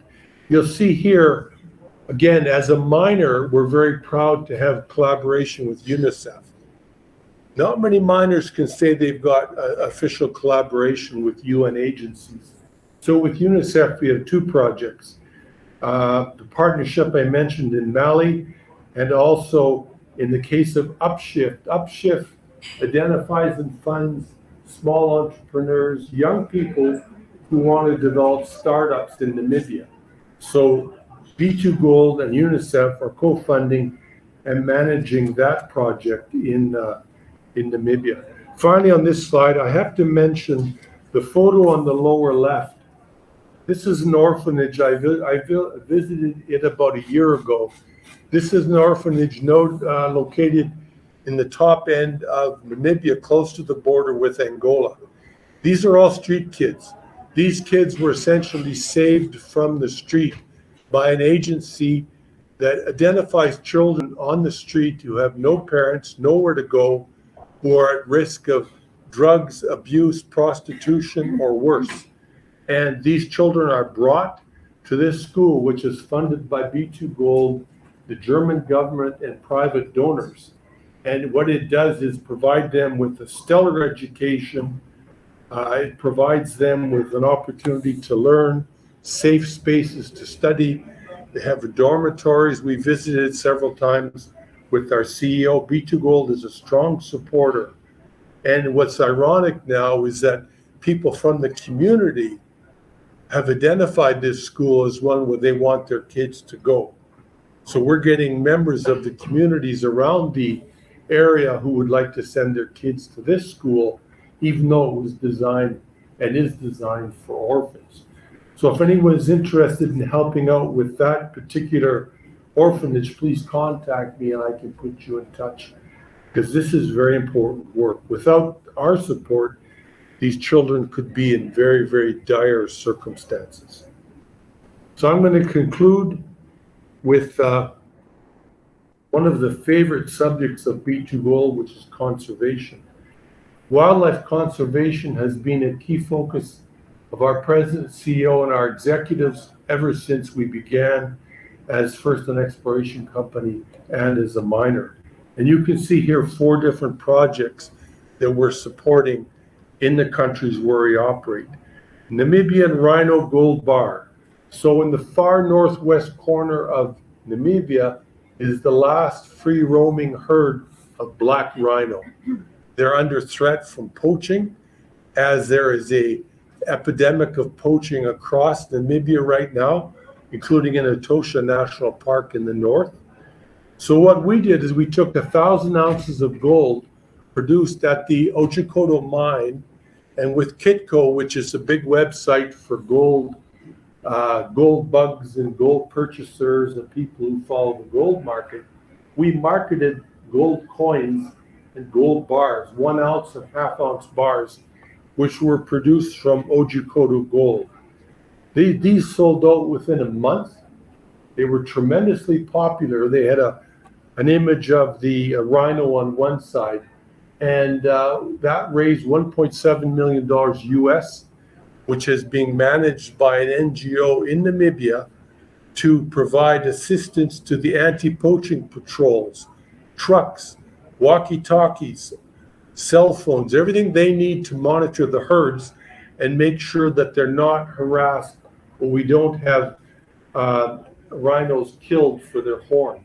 Been very successful. The second track with the funding is supporting infrastructure in the small communities that live around the herd so that people have a better life and won't be tempted by the siren song of the poachers who come along with their cash in hand trying to find out where the rhino are.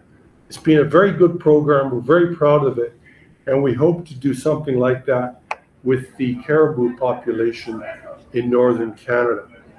The second track is with the chimpanzees. The West African chimpanzee moves freely through our mine, north of our mine in Mali.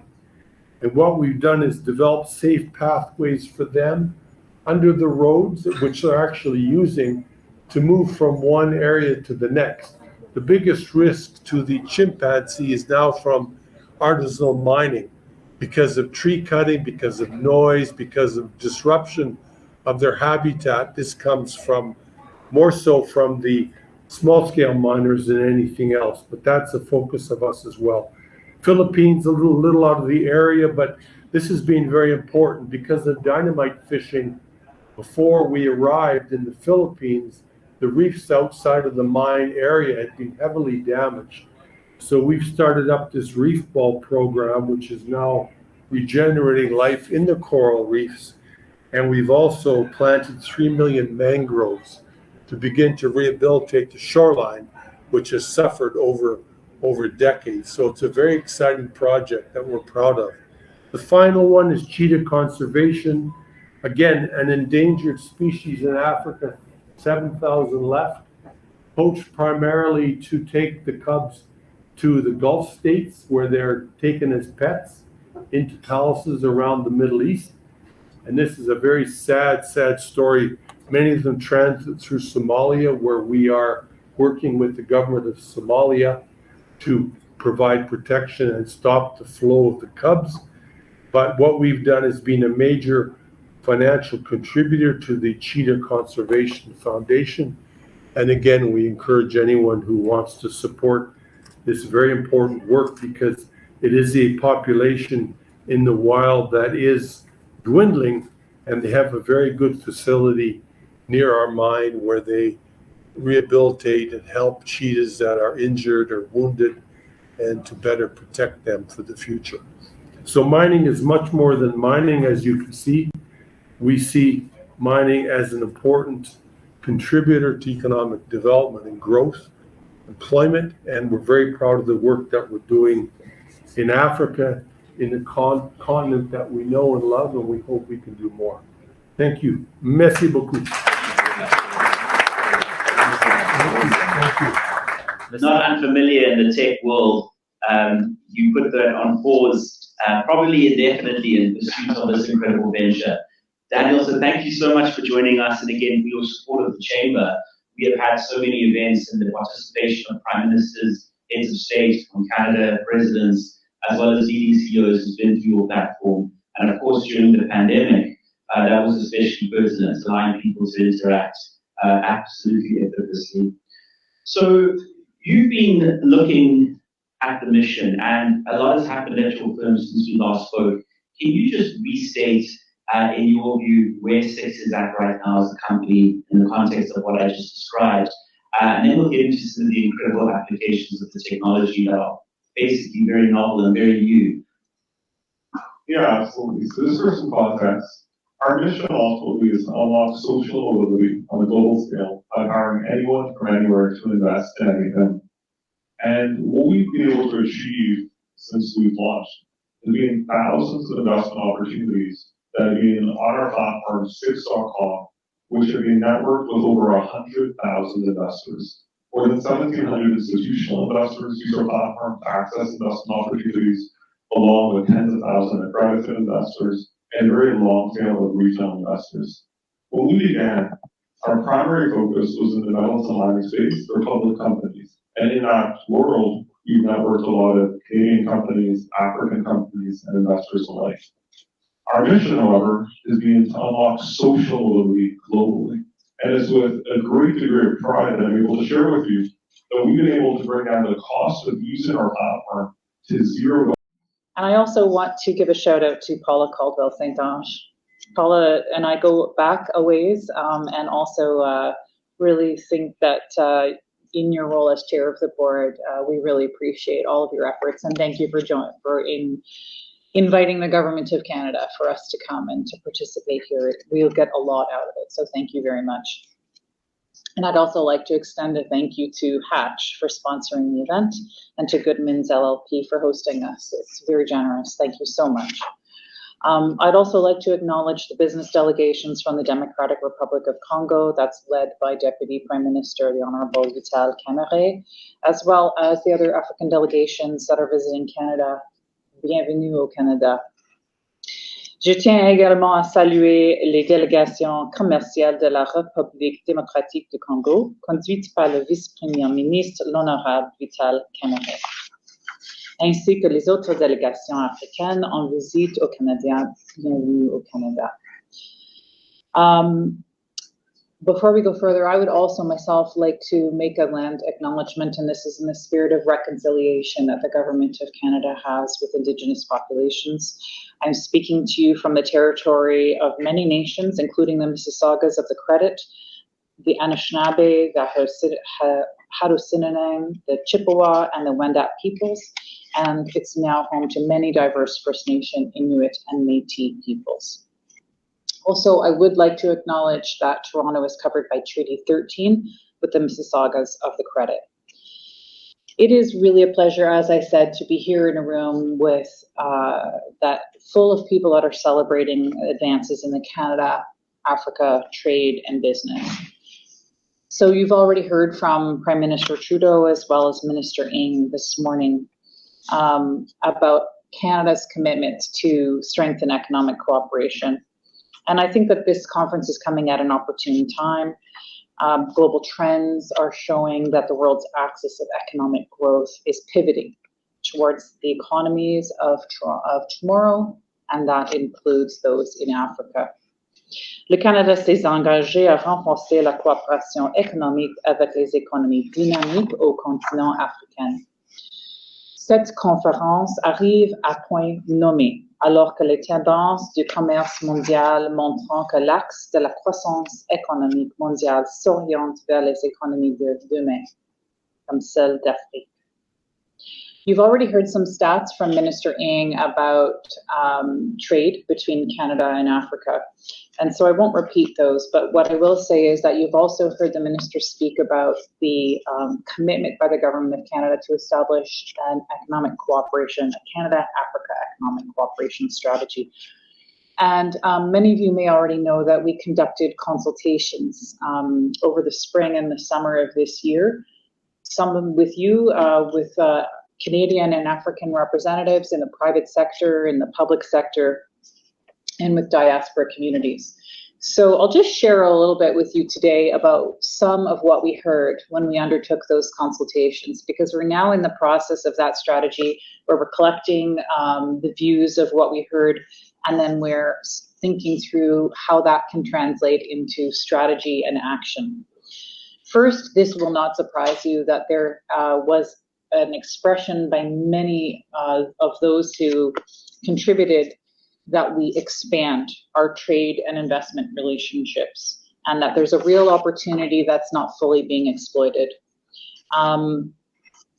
Also, that we need to leverage long-standing ties between our populations, because there's a view that there are huge economic and cultural contributions of the Canadian African communities.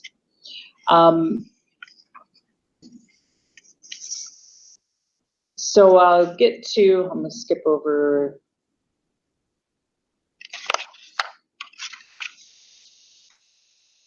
So the consultations provided insights from many different perspectives of the best ways to increase trade and investment while promoting rules-based trade and inclusive economic growth. And I want to also say that the Chamber itself was really pivotal in broadcasting the consultations widely and helping us by hosting a special roundtable discussion in July. So to get to the input, in addition to wanting us to expand, there were some concrete ideas about what specifically. So one of those ideas was that we focus on global issues, and in particular in those global issues where we can create action together is fighting climate change, environmental degradation, and collaborating in green transition, and that is an area of potential focus. Another concrete suggestion that we heard through our consultations is in the area of knowledge diplomacy. And what they meant by that is investing essentially in human capital. And that means recognizing that there are young people with technical, educational, and vocational training opportunities, that there's an opportunity for us to share knowledge and resources through collaborative education, in science, in research, through innovation partnerships, through exchanges and networks.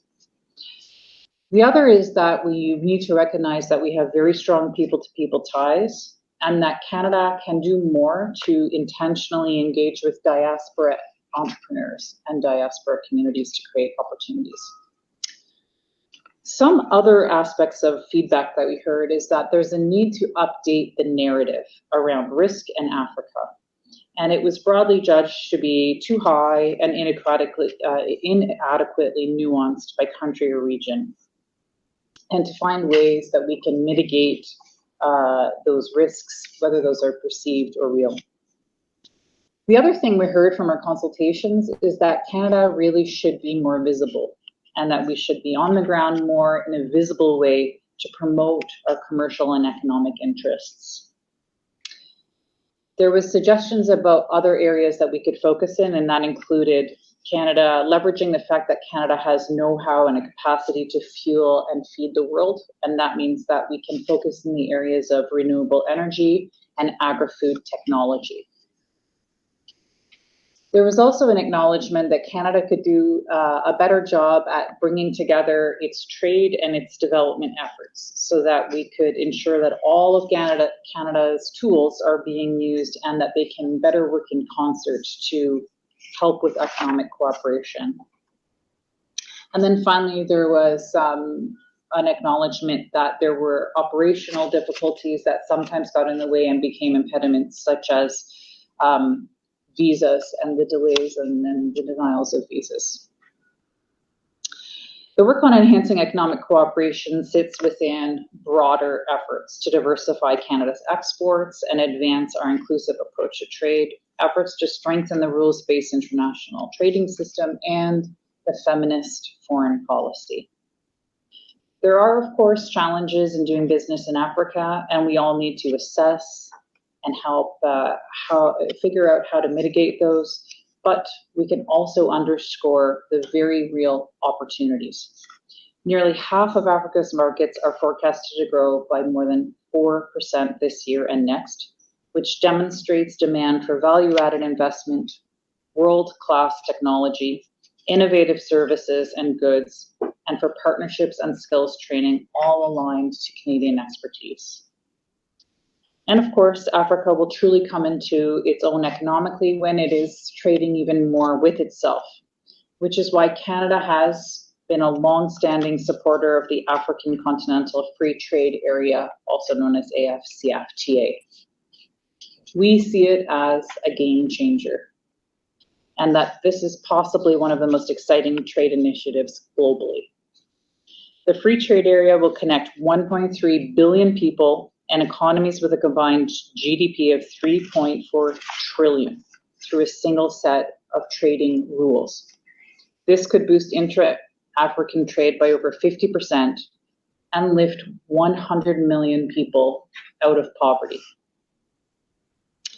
Another key element of the Canada-Africa Economic Partnership is the fact that it exemplifies how inclusive trade can be a force for good in the world. Often when we talk about trade, we understandably focus on the numbers, the exports, the imports, the investment. Yet we sometimes forget at our own peril about the people that are behind those statistics, the jobs that are created, the businesses that are built, and the lives that are changed. I know that I took special note of that in my most recent visit to Africa when I visited Kenya, Ghana, Nigeria, and Zambia. Lorsque nous parlons du commerce, nous nous concentrons souvent à juste titre sur les chiffres, les exportations, les importations, les investissements.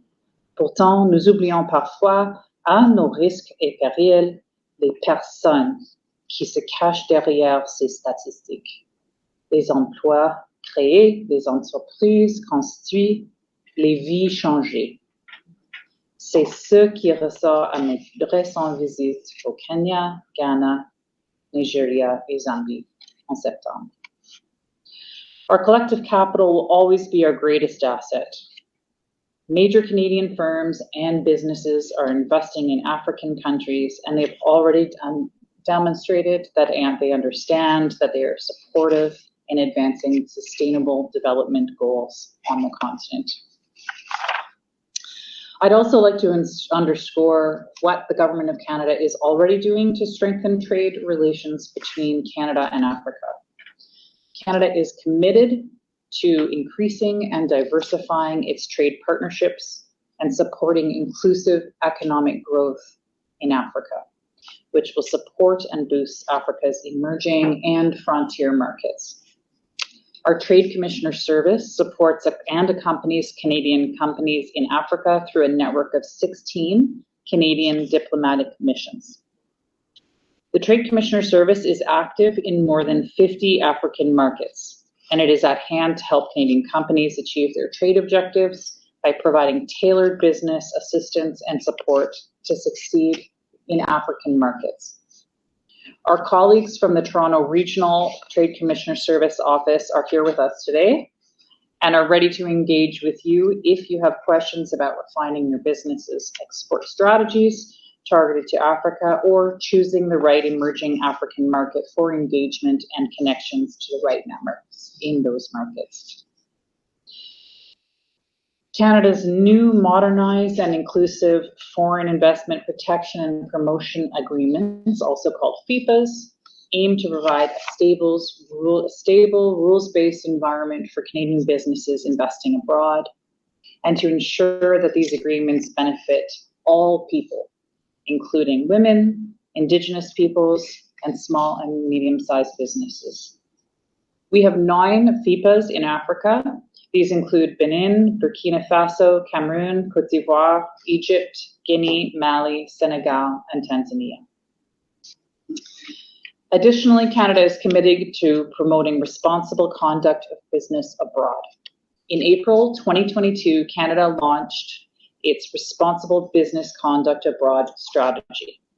The strategy is applicable to all Canadian companies that are active abroad, and it is assisting in the integration of world-leading responsible business practices into their operations and helping to mitigate potential risks of doing business abroad. For African markets that are largely relationship-based, this can help in shaping business opportunities and building stronger business relationships and partnerships between both Canadian and African companies. Furthermore, we continue to support efforts to reform and to evolve the multilateral development banks so that they can use their capital more efficiently. Those reforms, if implemented, would increase their capacity to better mobilize private capital and more effectively allocate concessional finance, an agenda that is critical to growing Africa's economic growth and resilience. We have also worked tirelessly to build a robust engagement with the African Union Commission, a common voice for our African partners through the first Canada-AUC high-level dialogue in 2022. More recently, in May this year, Minister Ng hosted the African Union Commissioner, and I think she spoke about this already, His Excellency Albert Muchanga for the inaugural Canada AUC Trade Policy Dialogue. The dialogue identified opportunities for diversification and expansion of Canada's trade and investment relationship with the continent, as well as highlighted areas for future trade policy cooperation. So, what more can we do? There is more that we can do, but we want to be guided by your experiences, your perspectives on what can move the dial on strengthening the investment and trade relationship between the Canadian market and markets in Africa. As valued stakeholders, you are instrumental in building and deepening not only strong commercial ties, but also essential connections from cultural, linguistic, and people-to-people ties that are fundamental to good business relations. We came here because we want to listen. As I mentioned, we're working to develop an economic cooperation strategy and want to base that on feedback from stakeholders. We want to understand the constraints that limit Canadian trade and investment flows to Africa, as well as those from Africa to Canada. We are hoping to hear your experiences of doing good business in the African markets that are not so well known to most Canadians. Nous sommes ici pour écouter et comprendre les contraintes qui limitent les flux de commerce et l'investissement canadien vers l'Afrique, ainsi que ceux de l'Afrique vers le Canada. Nous espérons également connaître vos expériences en matière de bonnes affaires sur les marchés africains qui ne sont pas si connus de la plupart des Canadiens. Key platforms like Africa Accelerating are absolutely critical in establishing Canadian and African business-to-business dialogues so that we can share information, share experiences, talk about best practices, and have solutions-oriented exchanges on doing business in Africa, as well as market insights, so that we can learn about emerging opportunities that are available today and those that are emerging tomorrow. This is part of the solution and the way forward. And I can't close without celebrating the Canadian companies that are already doing business and forging strong partnerships in African countries. You continue to advance the Canada brand, demonstrating best-in-class, responsible business conduct and leadership of the international stage with your skilled expertise, commitment, and well-respected private enterprise to support the development goals of the African continent. So now is when I turn it over to you and our African partners for your feedback and to hear your insights. We hope to continue this engagement as we work towards enhancing our commercial engagement and economic cooperation with Africa.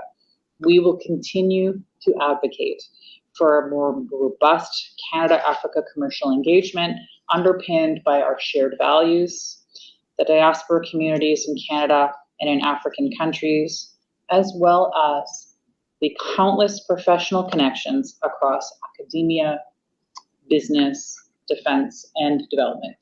Thank you very much. Merci.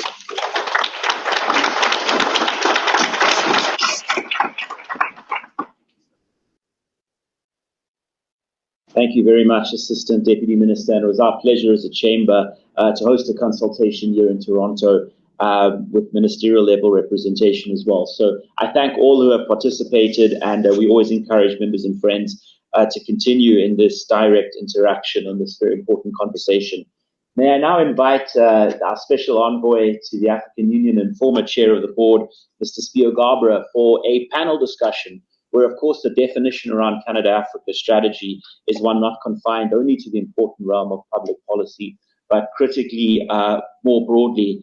Mr. David Shifuru, who is one of the panelists who I invite up, is a key researcher whose writings I found absolutely exceptional. David is director of Lucid Africa Consulting. I know you advise both the private sector as well as the public sector, and so you'll be joining Susan on stage. And Susan Molindwa, in addition to a variety of roles, she is executive director of the Africa Trade Desk, as well as key representative in Ottawa in her capacity as a vice president based out of the nation's capital.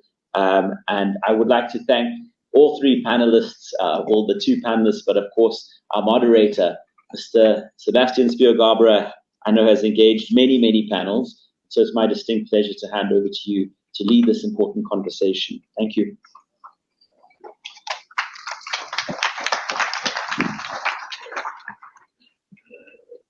Thank you again, and welcome David and Susan.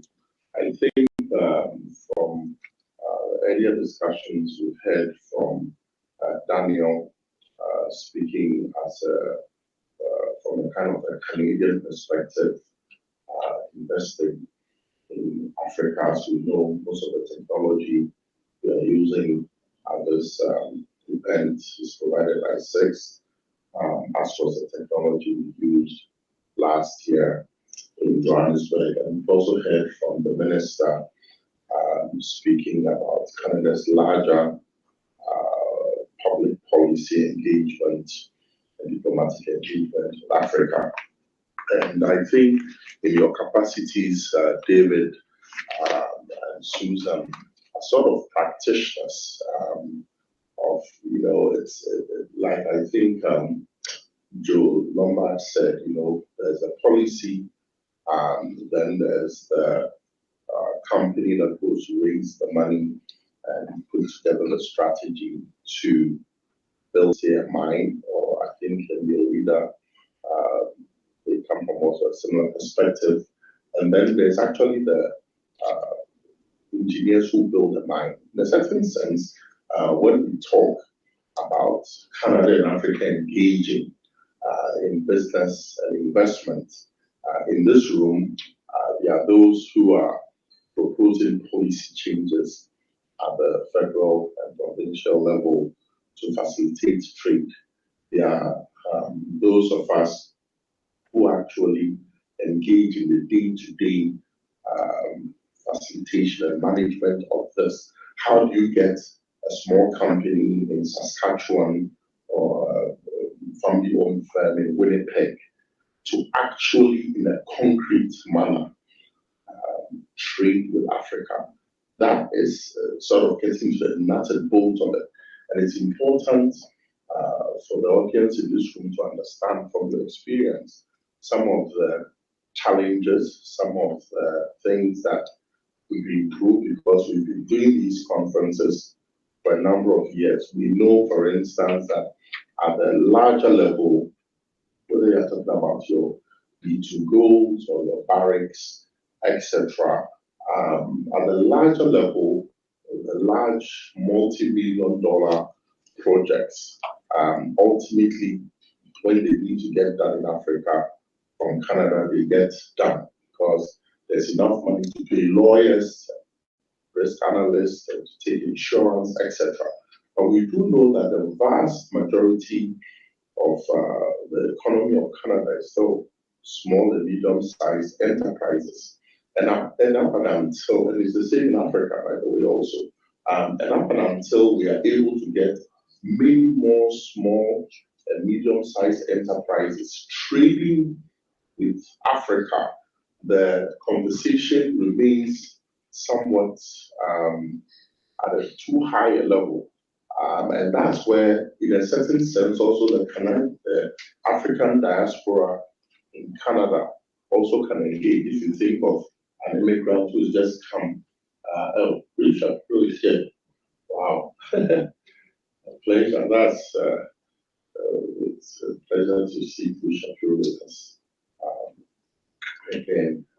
So if you think of most of us who came as African migrants, we started with our esteemed former President Bush Shapiro, myself, yourself, David, Garrett, all of us in a certain sense who are interested in this facilitation. There's sort of a big picture companies, the big companies, and there's sort of SME. So I think I would just sort of pass the mic to you and to sort of make your own remarks, drawing on your experience. Because Susan, for instance, as the director of Africa Trade Desk, you spend a lot of time helping to facilitate this type of engagement beyond the larger mega policy or the macro policy. What are some of the challenges you see? What are some of the little things that you think government, ambassadors who are in this room, and others who are all in this, ecosystem can do to facilitate that. Thank you. Thank you. Thank you, Sebastian. The conversation here touches on the key things that are near and dear to my heart, and that is trade, that is women, that is economics, that is inclusive trade.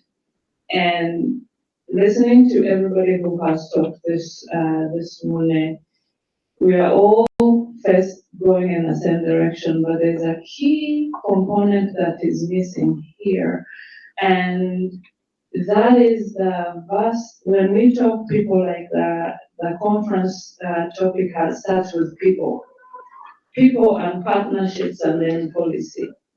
We have ambassadors. Canada has ambassadors to the continent in the African diaspora that is not being used to the full potential. So for my opening remarks, and really my time, I'm happy to only speak about the importance of engaging the diaspora intentionally, because that's where life happens. That's where the small trade happens. And when we are defining the diaspora, especially this being the decade of, close to the end of the decade of people of African descent, we have to broaden our diaspora definition to go from just the you and I on a panel that are directly have just come from Africa. We still remember where our grandparents are buried, and we still have relations, and broaden that to include our fellow brothers and sisters that have been here in Canada for 300, 400 years, who at the core have the deep desire to connect with the continent. And that is the best resource that it is in this room. We are in Toronto, so I'll use the example of sports, or I'll use the example of the Raptors.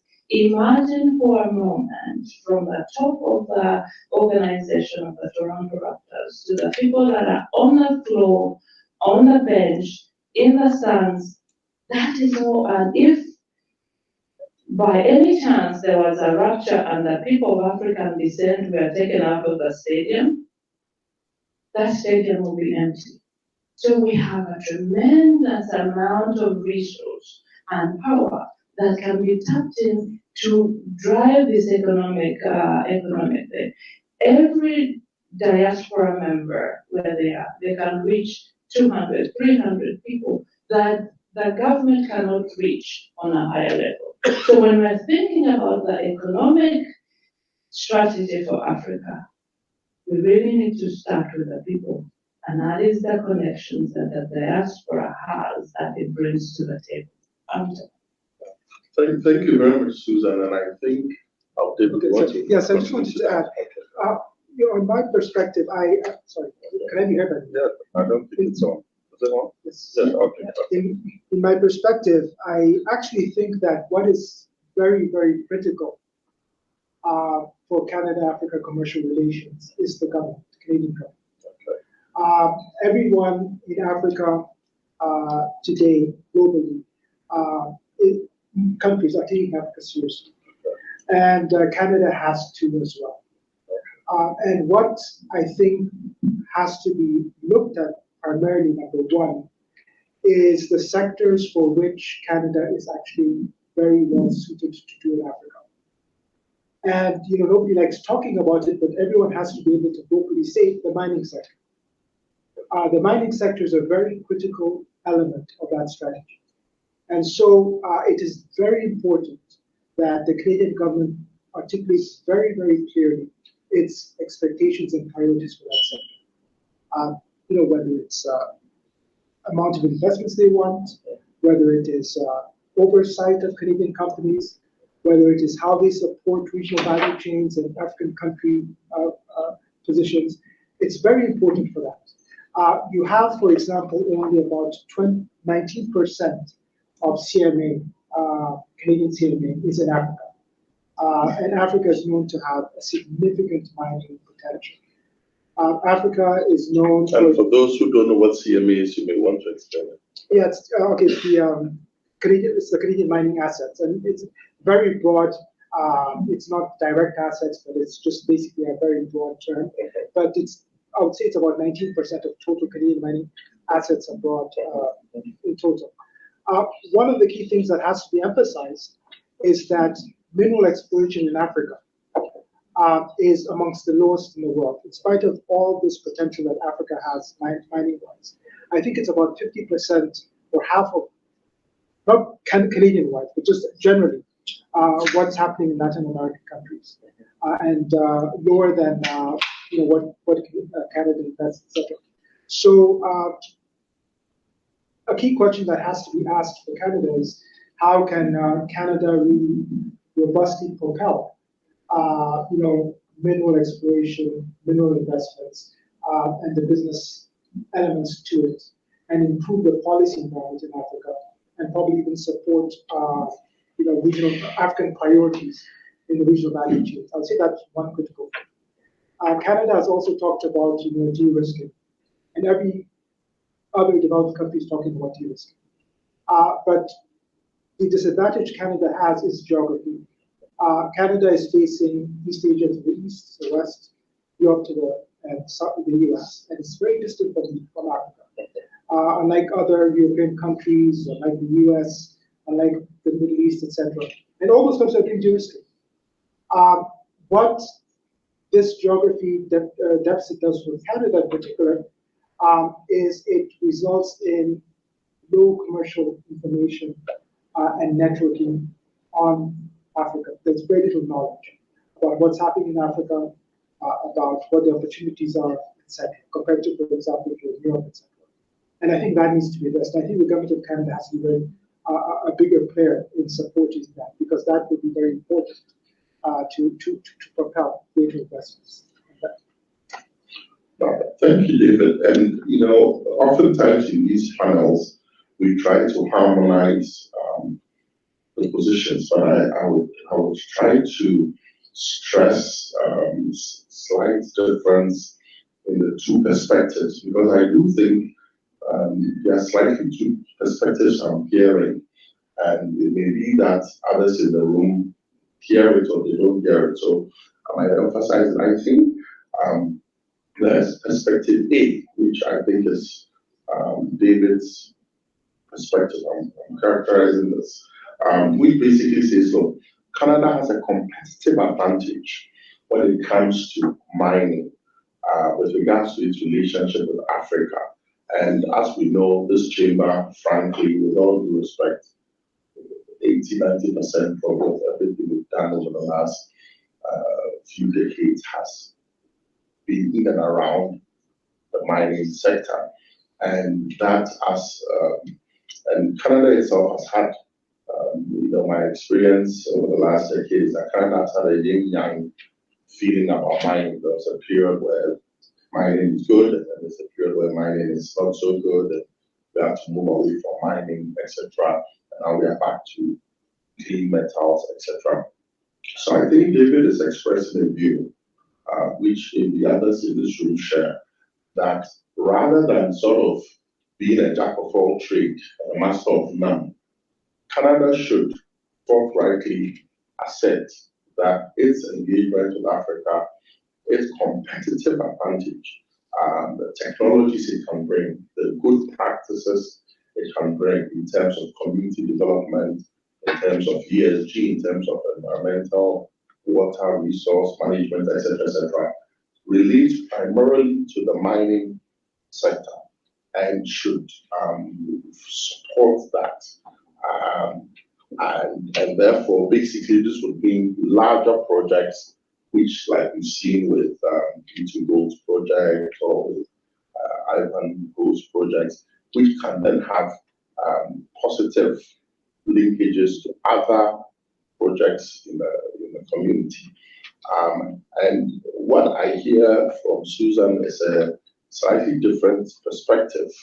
And I would say I'm a moderator, so I should probably show my hand. But I understand both, which is to say that, you know what, the vast majority of the Canadian economy is largely small, medium-sized enterprises. And the vast majority of the African economy is small, medium-sized enterprises. So if we want a longer-term sustainable engagement with Africa and Canada, we have to figure out how we can support and facilitate these small, medium-sized enterprises working together between Canada and Africa. Not to say that the big projects shouldn't happen. The reason I raise this question is that at the end of the day, there's only so much time in the day, there's only so much resources to devote to each strategy. And in my judgment, the resources and the attention and the policy framework supporting large mega mining projects in Africa to increase the investment between Canada and Africa on the mining sector, and the strategy that Susan seems to allude to, which is to engage the diaspora community. How do you get a young Kenyan, immigrant to Canada who is maybe interested in, food preservation or export or import of something that Canada has? How do we support that person to engage in Africa? My sense is that the strategic policy framework around the two are not exactly the same. And maybe I will open, so that it doesn't become a conversation amongst ourselves, maybe I'll open the floor to others to see if the distinction I'm drawing, others see it or don't see it, and if there are other perspectives on this. And then maybe we can come back to the panel so that we don't sort of just talk around it. But that's how I sort of hear it. I see, and I think in my conversations with different African immigrants who have come to Canada, we struggle with this, feeling. On one hand, we want to go quickly and work for perhaps a big mining company that is doing a project in Africa. Very few Africans sometimes feel that they have that connection. So ultimately, after a while, they then want to work on small business projects, and they often feel that they don't have that support. I'm actually going to give you, just lay it out there, because this one here we can talk about. I want to talk about just briefly just in a view of the context of what we are talking about today, and I think Mr. Ng gave us the number of the trade between Canada and Africa, and it has increased by it is 175 million thereabouts. I want to give it to you right now that just looking at the one country of Kenya, the diaspora remittances from the diaspora to Kenya only was $9.09 billion last year. Now let us put it in perspective. If African governments have learned the idea of what the diaspora force is, the government officials in this room will let you know that governments have put a line on there for diaspora remittances. They have created ministries of the diaspora because it is so important. And ministries and governments are doing economic frameworks where they can do labor export as one of the key industries. There is something there, folks. If we are looking to uplift the continent, everybody cannot be a miner. And Canada has to change the image of being kind of like a donor. If we are really looking to build relationship with the continent, then we gotta go where the people are, and that is the small businesses. Just as Canada, the whole economy of Canada is not built on big infrastructure. It's built on the mama and papa shops. Let's take two comments from the floor so that we have this a bit more interactive, and then maybe we come back and then we wrap up on our panel. So effectively, let's turn this a bit into a debate. It's kind of a high school kind of debate. So in essence, we hear two views from the panel, and they didn't want to tease it out, but I forced them, like a good lawyer, to state their case. We have one group who are basically saying, look, let's push mega infrastructure projects, mining projects, and out of it will come leakages in terms of community development, infrastructure, etc., your Lucaras, your Ivanhoes, etc. And then Susan has a slightly different view, which is that, look, if you look at how much money is going into countries like Kenya and countries which are not big mining countries, vis-a-vis how much remittance is coming in, which is a factor of almost 1,000. I mean, President Ruto said the projects coming into Kenya were 16 million and I think 90 billion. And here you have remittances of 9 billion. And Susan has a different view. So anyone has a comment, pro or con, or just sort of a different comment, please. Good day to everyone. Greetings to the panel. My name is Thandiwe Fagane. I am from the Consulate General of South Africa, based here in Toronto. I fully agree with what the panel has just raised. Just to add on that from my side is that there is, between Canada and the continent, there is an area where I think we can have some good beneficial projects there. If you look at the youth that we have, look at the youth in the continent, look at what it presents into. We just saw from the presentation from DRC where the minimum age was 17. Maybe we focus there because we're focusing for the future. Let's look at it. What is it that we can do? That is an area that is tech savvy and so on. So women, youth and women are the areas of focus which I think this relationship should be built upon. Thanks.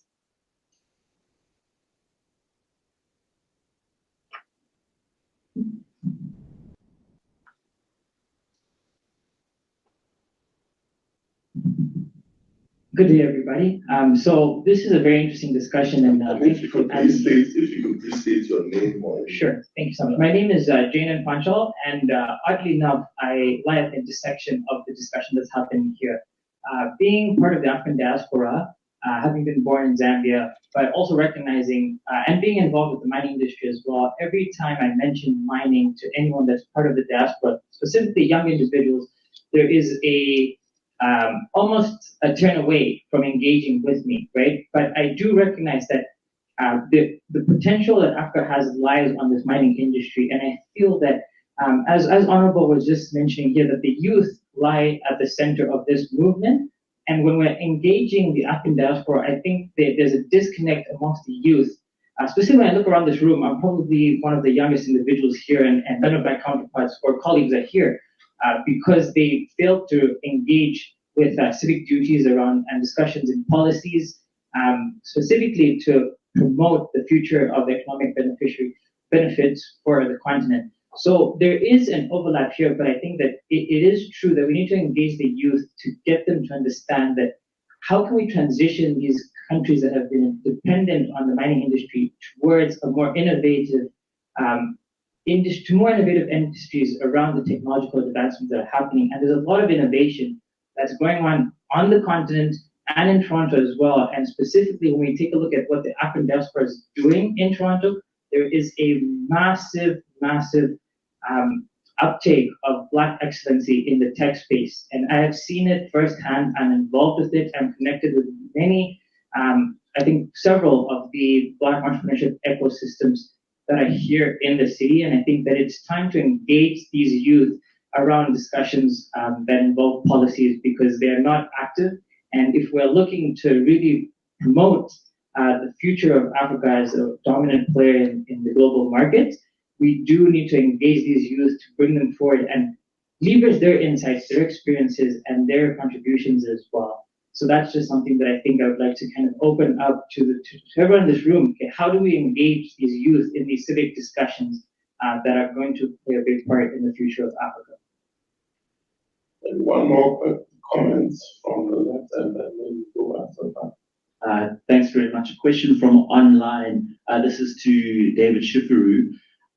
In light of China, as has been pointed out at various points on the program, does this in any way impact the approach of countries like Canada?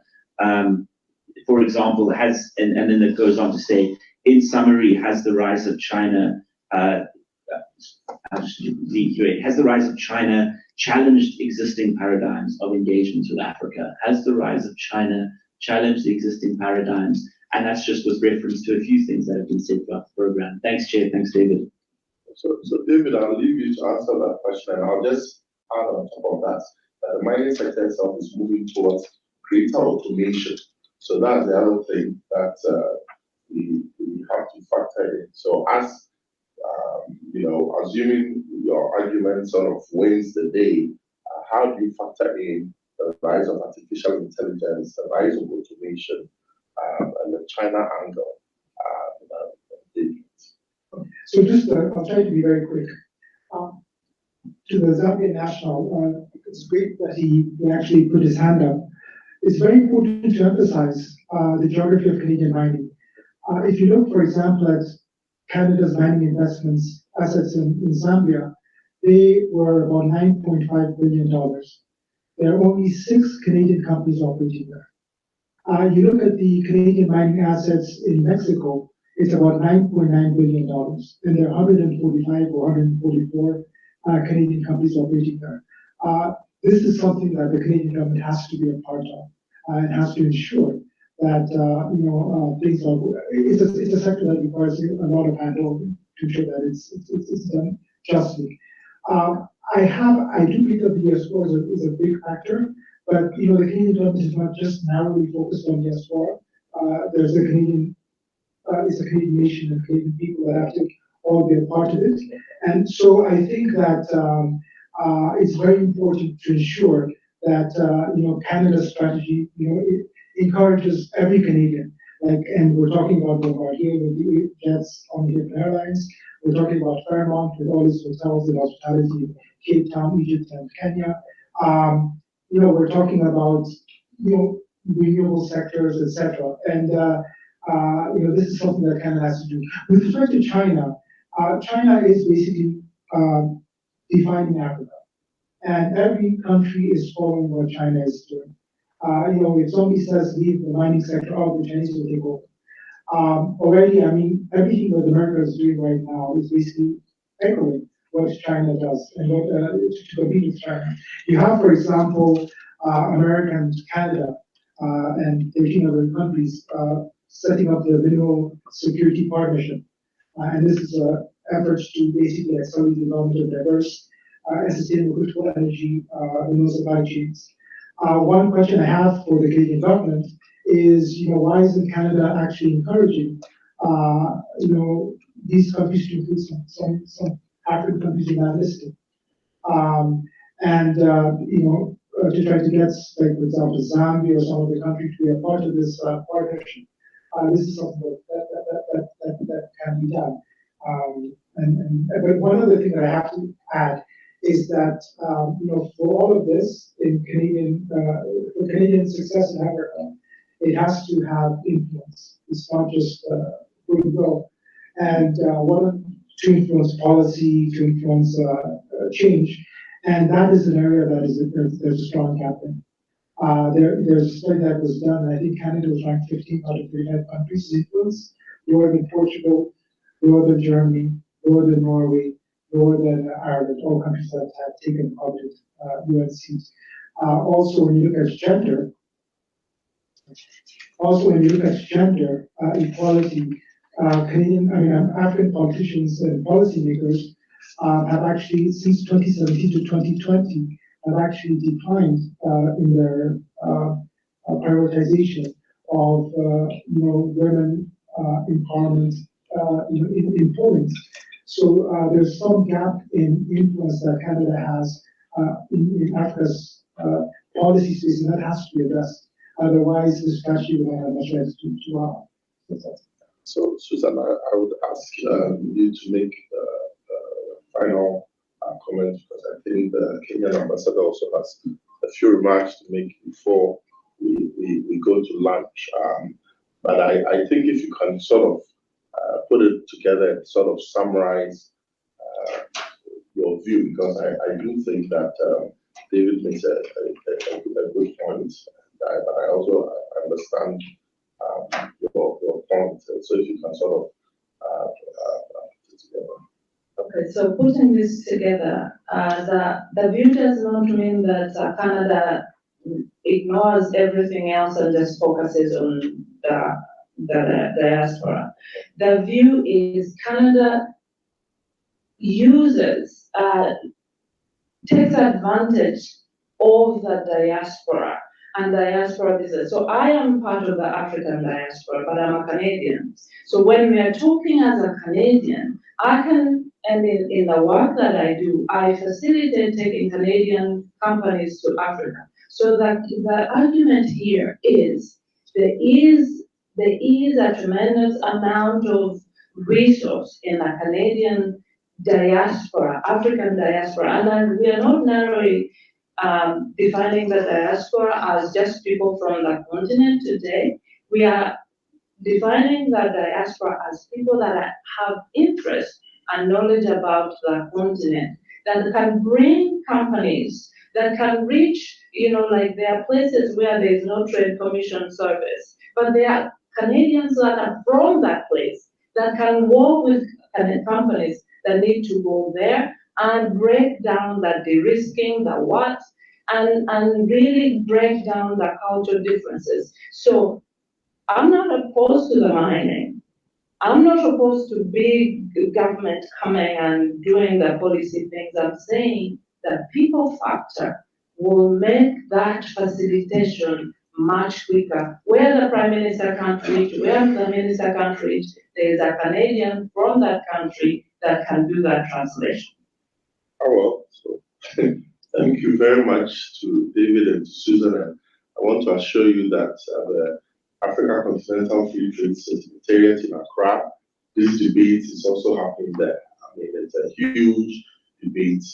What we focus on, and it's a debate which is very hard to resolve. It's almost like a patient who has, diabetes, high blood pressure, cancer. I mean, the hair is thinning out. I mean, a whole lot of issues. I mean, the leg is broken or sprained like mine. And where do you start? So Africa's problems are multifaceted, and in a certain sense, it requires all of us in a little way to do our little best, and the combination will keep you good. So thank you so much. Thank you again.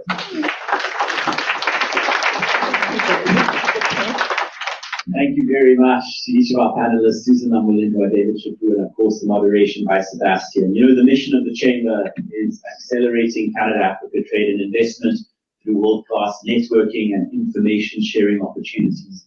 And there's no limitation on that information sharing, the exchange of perspectives, and it's excellent to see these discussions taking place. A lot of wonderful comments, which I will pass on to you, Susan. Many people are looking forward to your next visit in Kenya. And David Shapiro, you're going to get a ton of meeting requests, so just be prepared for that.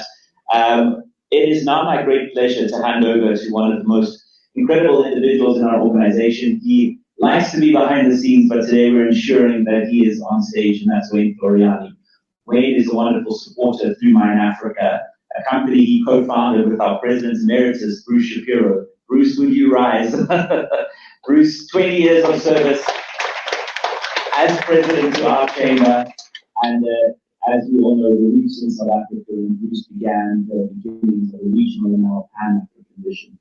Mr. Wayne Floriani, thank you so much. Our Spotlight Kenya now commences. It's my great pleasure to hand over to you. Thank you, Gareth. This is our last session before lunch.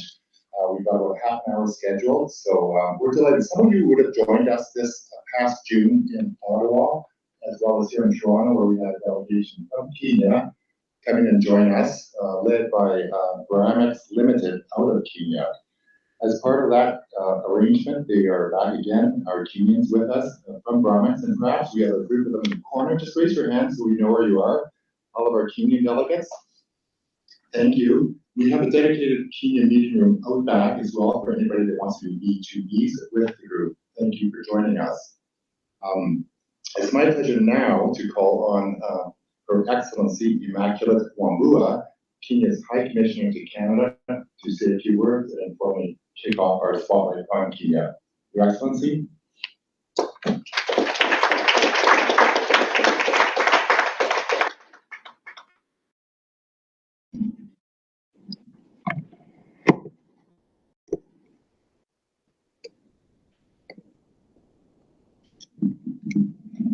Yeah, thank you, Gareth, and your team.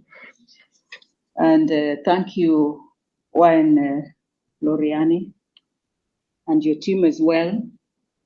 I want to acknowledge several people, Government of Canada, represented by Assistant Deputy Minister Cheryl Aban. I also want to acknowledge my good friend Caroline Delany, Paula Cardwell, my good friend as well, the chair of the chamber. And my colleagues, I see ambassadors, my colleagues, ambassadors, most welcome. I have a few remarks. Of course, this is a spotlight on Kenya, but I think we are way into the session. But I have just a few remarks to make today. Distinguished delegates, ladies and gentlemen, it gives me a pleasure to be here today in this distinguished gathering whose aim is focus on Africa. And of course, with the theme accelerating Canada-Africa trade and investment, people, partnerships, and policies. I welcome you all to this segment on Kenya. And I know there is a delegation of Kenya here. I welcome them to Canada. Karibu sana.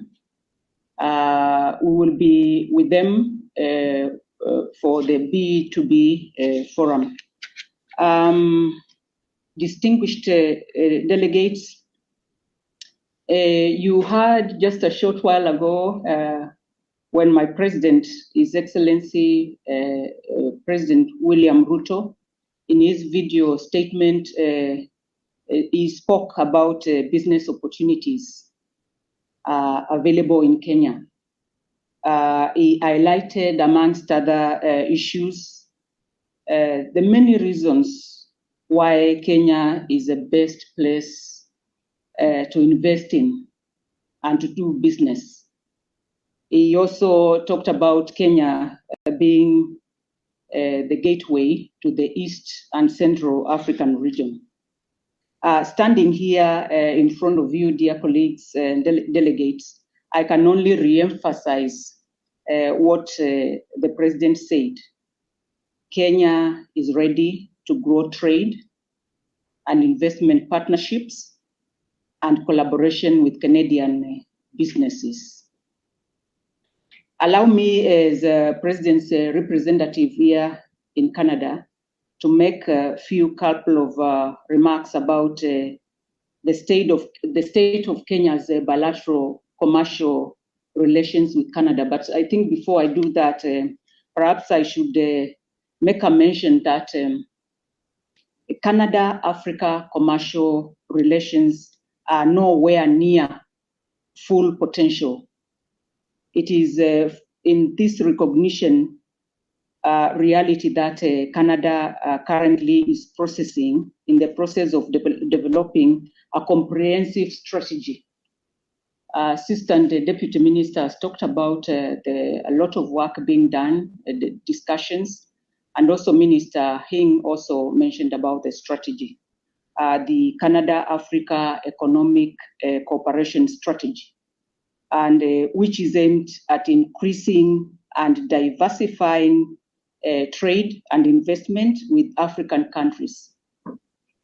On our part, as Kenya, I'm pleased to inform that we fully support the ongoing consultations and the process with a view to ensuring that the final Canadian economic cooperation strategy reflects the fundamentals of the aspirations of the African continent. At the bilateral level, Kenya and Canada enjoy a very warm and cordial relation spanning over almost 6 decades. During that period of excellent relations and cooperation between our two friendly countries, the friendly relations continue to grow from strength to strength, and I'm proud to say that while I stand here. This has seen our two countries maintain high-level visits amongst other engagements. Our framework of engagement has prioritized promotion on trade and investment as a strategic deliverable. And that is, in fact, why recently in June, I think Florine has also talked about it, the first Kenya-Canada trade and investment mission that was held here in Canada, in Ottawa and also here in Toronto. And I want to take this opportunity to thank the Kenya Africa Chamber of Business through Gareth, of course, and the Bramex Kenya Limited for that initiative. Distinguished ladies and gentlemen, the Kenya High Commission is engaged in multi-pronged approach of facilitating forums where our respective private sectors can interact and do business, such as the one I've just mentioned. At the same time, we are engaging to ensure that the necessary bilateral trade and investment instruments, including the FIPA. I think Assistant Deputy Minister has already talked about the Foreign Investment Promotion and Protection Agreements, the FIPA, and also bilateral trade agreements are put in place as quickly as possible to enable the growth of businesses and investment in our two countries.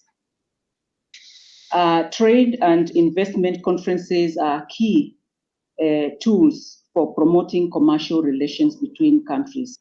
They present forums for networking and exploring business opportunities, as is evident from this forum that we are having today. It is in this note that I'm excited and about the planned Canada-Africa Business Conference scheduled to happen in Nairobi in February next year. I want to take this opportunity to welcome you all to Nairobi for the business conference. As a mission, we are ready to facilitate each one of you as you prepare, because of course from this conference onwards, all the roads are looking towards Nairobi. Finally, I wish to reaffirm the government of Kenya's commitment to upscale trade and investment ties with Canadian businesses, and as well as other countries who are represented here to grow collaborations and partnerships with Kenya. As I said before, the Kenyan delegation is here, and we are fully committed to having the discussions as we look forward to proceeding to Nairobi next year. I thank you, and I wish you a great conference going forward.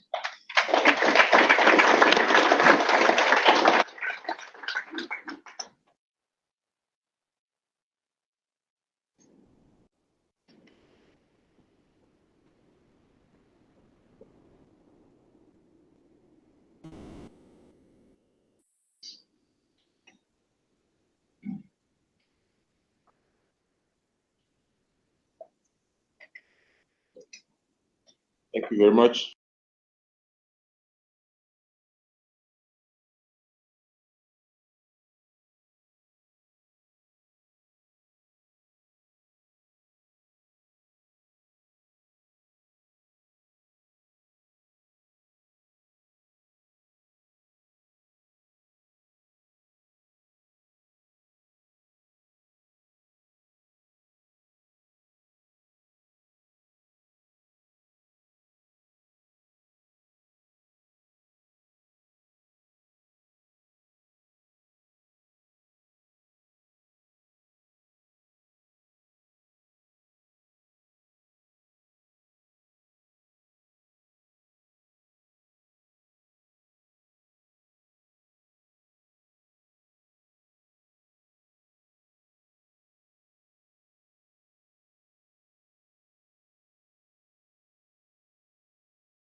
Kenya.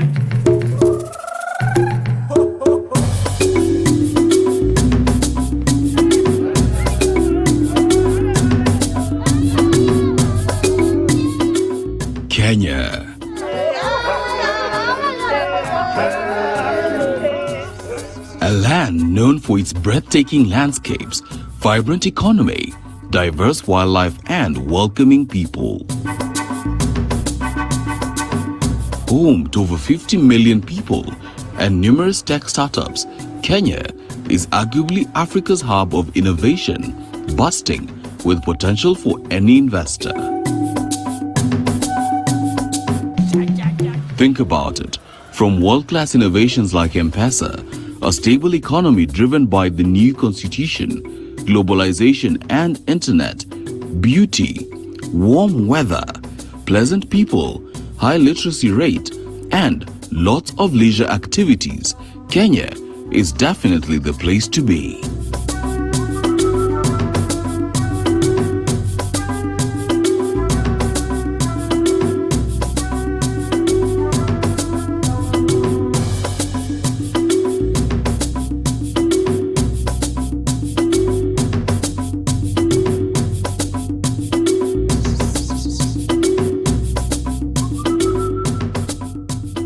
There are a lot of investment opportunities. In all sectors, business people, they can invest in ICT. We have the special economic zones where they can invest. We also have even the Ponza Technopolis. So there's a whole world of investment opportunities.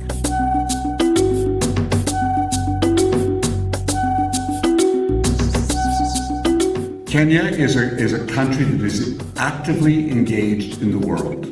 I was recently at Commonwealth Week in London, in the UK, and it's absolutely critical the role that Kenya plays on the international stage. Thoughtful diplomats, engaged multilateral action, creative understandings of international trade, all of those happen because Kenya brings to the table the brightest and the best. The world is better when Kenya is listened to. We've heard huge interest in the company's dynamic tourism sector, the world-class products, the things that people use every day, tea or coffee, highest quality value items, right through, I think, to people's understanding of things like real estate, but also Kenya, not just as a country market that is confined to Kenyan borders, but really as a gateway market, not only within East Africa, but people understanding that through Kenya, they develop their Pan-African strategy for what it is that they're seeking to do. So what I like about Kenya is that it's clear-cut, the rules are there, it's an established economy.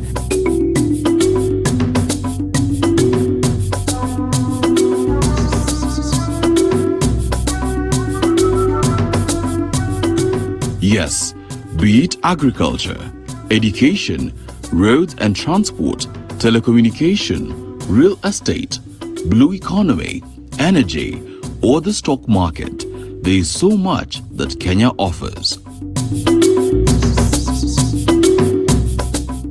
Kenya has been known for being a very innovative country. Now, if you look at the number of patents that are registered in Kenya, they are very few, because most of our innovations are very frugal. They are solving the practical problems, the day-to-day problems that we face in that country. But the most famous one is M-Pesa. But for those of you who have been to Kenya, you might be aware that M-Pesa is not necessarily the most important innovation. Others came after that. So by bringing M-Pesa, a lot of other industries came from that, particularly online borrowing. The average young Kenyan has been exposed to what is happening in other parts of the world. Average Kenyan nowadays knows it is very good to make money. So they're looking for money. That's why some of very young people like these ones here are here. Kenyans are exposed to new ideas about democracy, new ideas about economic growth, and Kenyans have traveled. And by traveling, by exposing yourself to new ideas, you realize the alternative methods of solving your socio-economic problems. That's why there is that, including internet. I'll be showing you data in a few minutes to show that almost 100% of Kenyans have access to internet.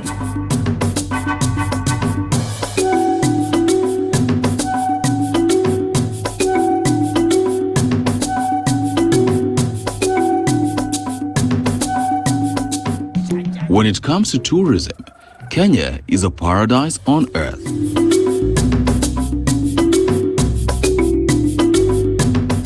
Warm sandy beaches, crystal clear oceans, never seen before landscapes, exotic animals, and adrenaline-pumping wild safaris, plus much, much more.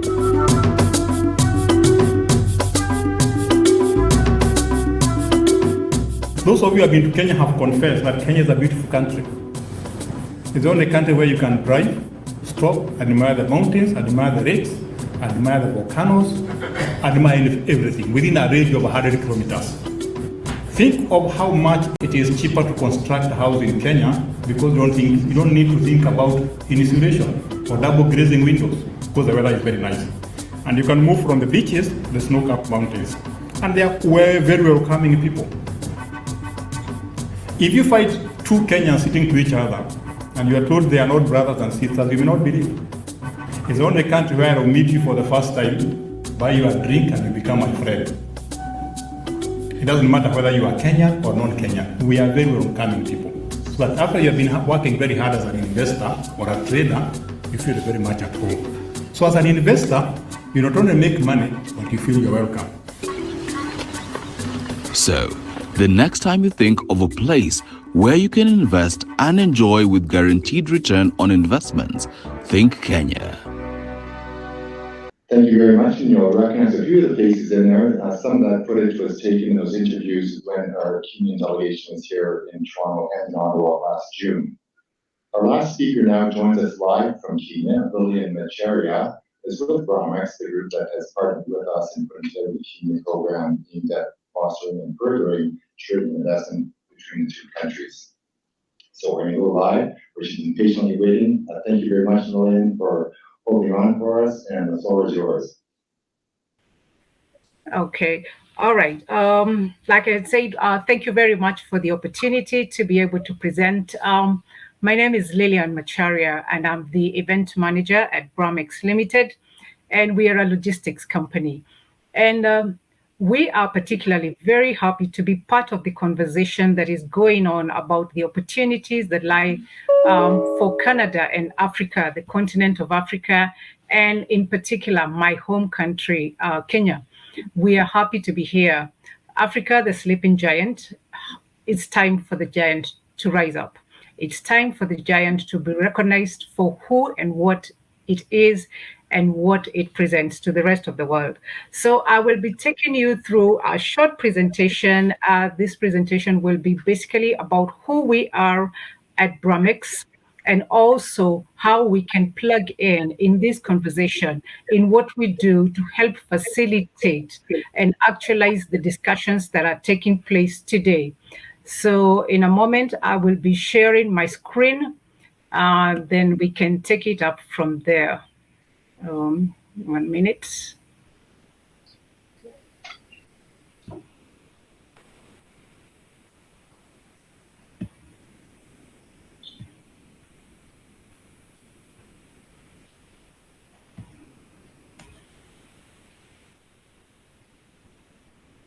All right, I hope you can all see my screen. Okay, sure. So like I mentioned, I am from Bromex Limited, and we are happy to be part of the conversation about accelerating Canada-Africa trade and investment. So we start off with who is Bromex? Bromex is a partner in logistics and international trade facilitation, and we do this by offering freight solutions, consultancy advice, and in consultancy advice, we do take logistics as a consultancy and offer that service to our customers. We also do organized trade missions. Like has been mentioned, we were part of the team that organized the trade mission that was there in June of this year, where we were able to bring traders and country representatives with Kenya and Canada to come and discuss and see what are the opportunities that are there. And we are also a one international freight and logistics solutions company. Now, for us to do that, we have the vision to be the leading freight service provider in the world. And we do this by inspiring our team to be able to deliver results to our clients consistently. And from testimonials that we have seen and we have had from our customers, our team is doing a good job, and we would be more than happy to engage in discussions further on how we can help people who are interested trading on Canada. And our mission is to empower the entrepreneurs and businesses to thrive on the global stage by facilitating cross-border trade and market exploration. So we not only help you move your goods, we also help you when you're doing market exploration, because we do business and trade facilitation consultancy. And our core values are respect, integrity, and passion.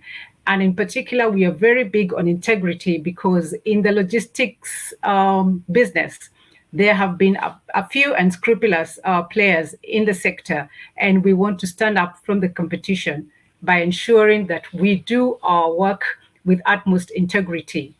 And the services that we offer, or what we do, is to unlock the global opportunities for customers. You come and present a case study or a business case to us, and we work with you to see how we can actualize the idea. And then we offer international business trips where we create linkages between different countries for people to do business. And then we also offer the efficient logistics solution. But like I said, we are an end-to-end consultancy company. So the logistics comes at the end, after we have created and built relationships, and we have helped you unlock opportunities, global opportunities. Then towards the end, now we offer the logistics solution to help you move your goods from one point to the other. And we are a trusted carrier partner.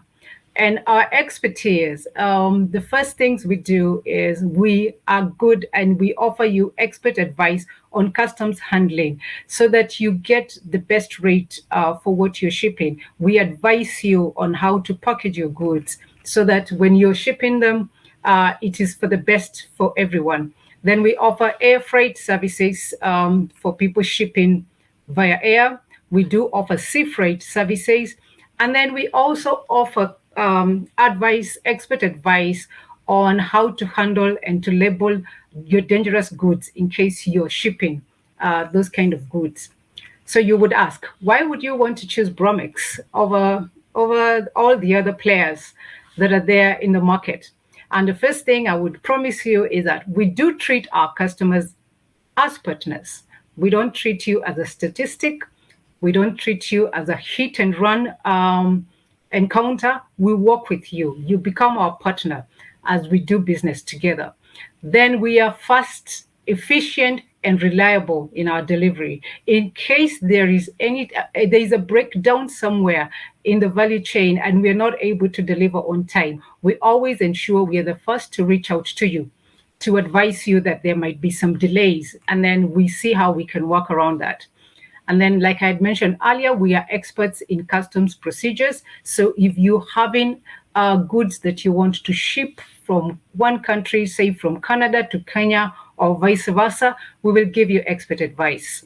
Then in our expos, we do educate our clients on what to expect, especially those going into international trade for the first time. We provide a lot of information so that you don't go there and burn your fingers. We ensure that as you engage in the business, you're doing it right from the beginning.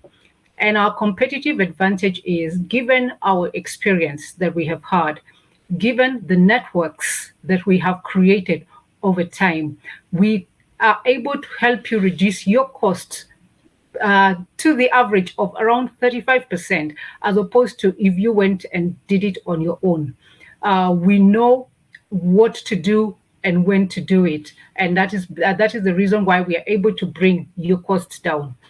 Then we have a strong track record and we have good customer testimonials that actually speak to the kind of service and the quality of the service that we do offer our customers. Then we also provide access to expert impartial advice. When you come to us, even if it becomes apparent that maybe you might be going to a region that we don't normally ship out of, we still do give you advice. We are not selfish with information because we know that information that we give you will boomerang back to us at one point or the other as you engage in your business. And our outreach is indicated there. We serve our customers in the UK, the United States, Canada, China, Turkey, and South Africa. And maybe at this point, I would like to say these are not the only countries. These are the countries where we do a lot of trade in. But if you come and you're in a country that we can be able to facilitate your logistics issues, we would be happy to assist you. So now, coming to the order of today, Kenya-Canada relations. What is there for us? What is working for us? Right now, as just to echo what our High Commissioner has said, the two countries, Kenya and Canada, have good diplomatic relations that have been there since Kenya became an independent republic. And we have well-established trade relations. As you can see, in the year 2021, the Canadian exports to Kenya were worth $93.4 million, while Kenyan exports were $44.9 million. I would like to reiterate again what our High Commissioner said. It is good. We have good bilateral trade, but it has not been fully optimized. There are many opportunities that are abound in the two countries that if we both we take advantage of them, then we would be able to grow the two countries. So why Kenya? Why Kenya, the country? The first thing about Kenya is that we take pride in our educated, English-speaking, and tech-savvy youth population. So if a business domiciled in Canada would like to come and open an office in Kenya, you can be sure you will get about just all the human resource that you need right within the borders. There are very few incidences of jobs that a Kenyan cannot fill. And then in Kenya, Kenya is also the gateway to East Africa. And at times it does extend, now that DRC is part of the East African community, it now extends to the central part of Africa. So being in Kenya and doing business from Kenya opens you to all these other countries that Kenya is a gateway to. We also have a vibrant port at Mombasa, the port of Mombasa. We have a newer port at Lamu, and both of them are able to ensure that your cargo gets cleared on time. And from there, we have a good road infrastructure that will be able to help move your cargo to wherever it is you want to move it. And we also do have the standard gauge railway, which is also doing a lot to help move cargo from the port to the interiors of the country. And Kenya also is a country that sits astride the equator. And because of that, we have very good weather for agriculture and good weather generally for doing business. And I'd like to say that agriculture in Kenya contributes 25% of the Kenyan GDP. So investing in agriculture is very good. You're going to get good returns on your investments because of the weather and then because of the network to enable the produce to be exported. Then the country also has good internet connectivity and high smartphone usage, and therefore you can be able to engage with the different people from different parts of the country when you're doing business without worrying that you will not be able to get in touch with them. Internet is there in all the corners of the country, and a very high population of the Kenyan, especially the youthful working population, have access to smartphones and therefore can be able to do business with you.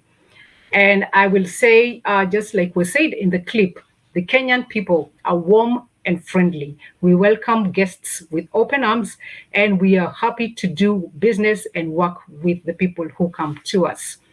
the country also, being that this is an African country, Kenya, by and large, has a very stable and reliable power. This is largely in part because the country is moving away from over-reliance on hydroelectricity, and now we have a lot of the power being generated by geothermal sources, and because of that, now that contributes to the stability. If all that I have said is not enough, in addition, Nairobi is the only city in the world where you can take a picture of a giraffe and the city skyline in one frame. That is because it is the only city in the world that has a natural animal game park within the city. So welcome to Nairobi. We would be happy to take you to the airport, to the game park. And in fact, many people who have long layovers at the Jomo Kenyatta Airport take time to visit the national park, get to see some wild animals, and then go back and catch their connecting flights. So now, what are the opportunities for Canada that lie in Kenya? As was mentioned, Kenya is not very big in mining, but that does not mean that we cannot play in the arena of international trade. We have huge opportunities in agriculture. Then the country is also investing a lot in infrastructure for the roads, and therefore there's a lot of business opportunities in putting up roads. And if you see my last bullet there is public-private partnerships for infrastructure development. And one success story that we have is for what we are calling the Nairobi Expressway that was built on a PPP. So those are opportunities that can be explored. Then given and granted the beautiful flora and fauna in Kenya, we do get a lot of tourists, both international and domestic. And so there's a lot of business opportunities in tourism and hospitality. Then real estate, the middle class in Kenya is growing, and therefore there is a demand for the middle class housing. The government is working on the low and cheap affordable housing projects. Then for the high end, there is a slight saturation in the market for the real estate, but for the middle class, there is still a lot of demand for houses. So that is a business that can be explored. Then we have the shore of Mombasa, which is more than 400 kilometers long. So we have a lot of opportunities in the blue economy. And then with energy, we have energy generation. We have solar opportunities for solar. Given that the country is across the equator, we have solar all the days. We have at least 9 hours of solar every day, all year round. So those are business opportunities that are there for Canada. And then for Kenya, what can we do, or how can we plug in? Kenya, as we know, is one of the world's best producer of the best coffee in the world. So we have opportunities for coming in, we grow the coffee and we grow the tea, then we can trade it to Canada. Then we also have the export processing zones, which are manufacturing zones that Canadian countries can come and set up shop there, get to employ the Kenyans, and then manufacture their products and ship them back to Canada or to any other country that they would be selling. Then arts and artifacts. We all know of the Kenyan kiondo, which is a basket that looks like a handbag that Kenyans love carrying. It has become very popular. We have the beaded products from the Maasai community and so many other things. We have the soapstone sculptures from Kisii. So many beautiful things that are very attractive to the international market. Then as a country with the good weather, we also do produce a lot of fruits, nuts, and vegetables, and these are available and can be plugged in on the international trade. And like I mentioned earlier, we have skilled labor. We are a country that has very well educated people who speak English. So my parting shot to you today, as you can see, that's a fist bump between Kenya and Canada. And I leave you with the quote from Randall Cheongsong that says, "The best time to invest was yesterday. The next best time is today. And the worst time is tomorrow." So for the representatives from Kenya, from Canada, and from the other African countries, I can only say, let this quote speak to you. We didn't invest yesterday. Tomorrow might not be a very good time. Today is the best that we have. Thank you very much. Thank you, Lillian. I think I like your slide showing the key sectors, because I think a lot of those areas, even though you do not have mining on it, fit very, very closely. And I'm sure my colleagues from Global Affairs Canada will agree with that. Particularly, I think the energy one. I know we've got a number of companies here in the room with us today with Kenyan expertise in the energy sector, including Benoit Fortin from Skypower Global. That, ladies and gentlemen, concludes the day's proceedings. I'd like to thank everybody for joining us. And I'd like to thank Goodman's for hosting us, and Alan with the tech. Thank you very, very much for the great job you did. An important notice for those of you who are participating with us tomorrow, and most of you are, we are at a different venue. We're actually hosted by the Ontario Ministry of Economic Development, Job Creation and Trade. Ontario is the biggest province in Canada. And they've got a wonderful facility, I think, for our African friends to see as an economic development tool. And what that is the Ontario Investment and Trade Center, where they host delegations trying to promote imports and exports from Ontario, basically promoting investment and trade from Ontario to the rest of the world. It's a beautiful facility, the 35th floor. It's in the program. 250 Yonge Street is where we are at tomorrow. 250 Yonge Street, the 35th floor, the Ontario Investment and Trade Center. It's above the Eden Center, big shopping mall. So we start tomorrow. Registration is at 8:45 in the morning at that facility. It's a formal program beginning at 9:10. Again, thank you, everybody. Hope Goodman's in particular. All of our sponsors, our speakers, we have lunch out back. You can access it from both sides of the buffet table. Thank you again.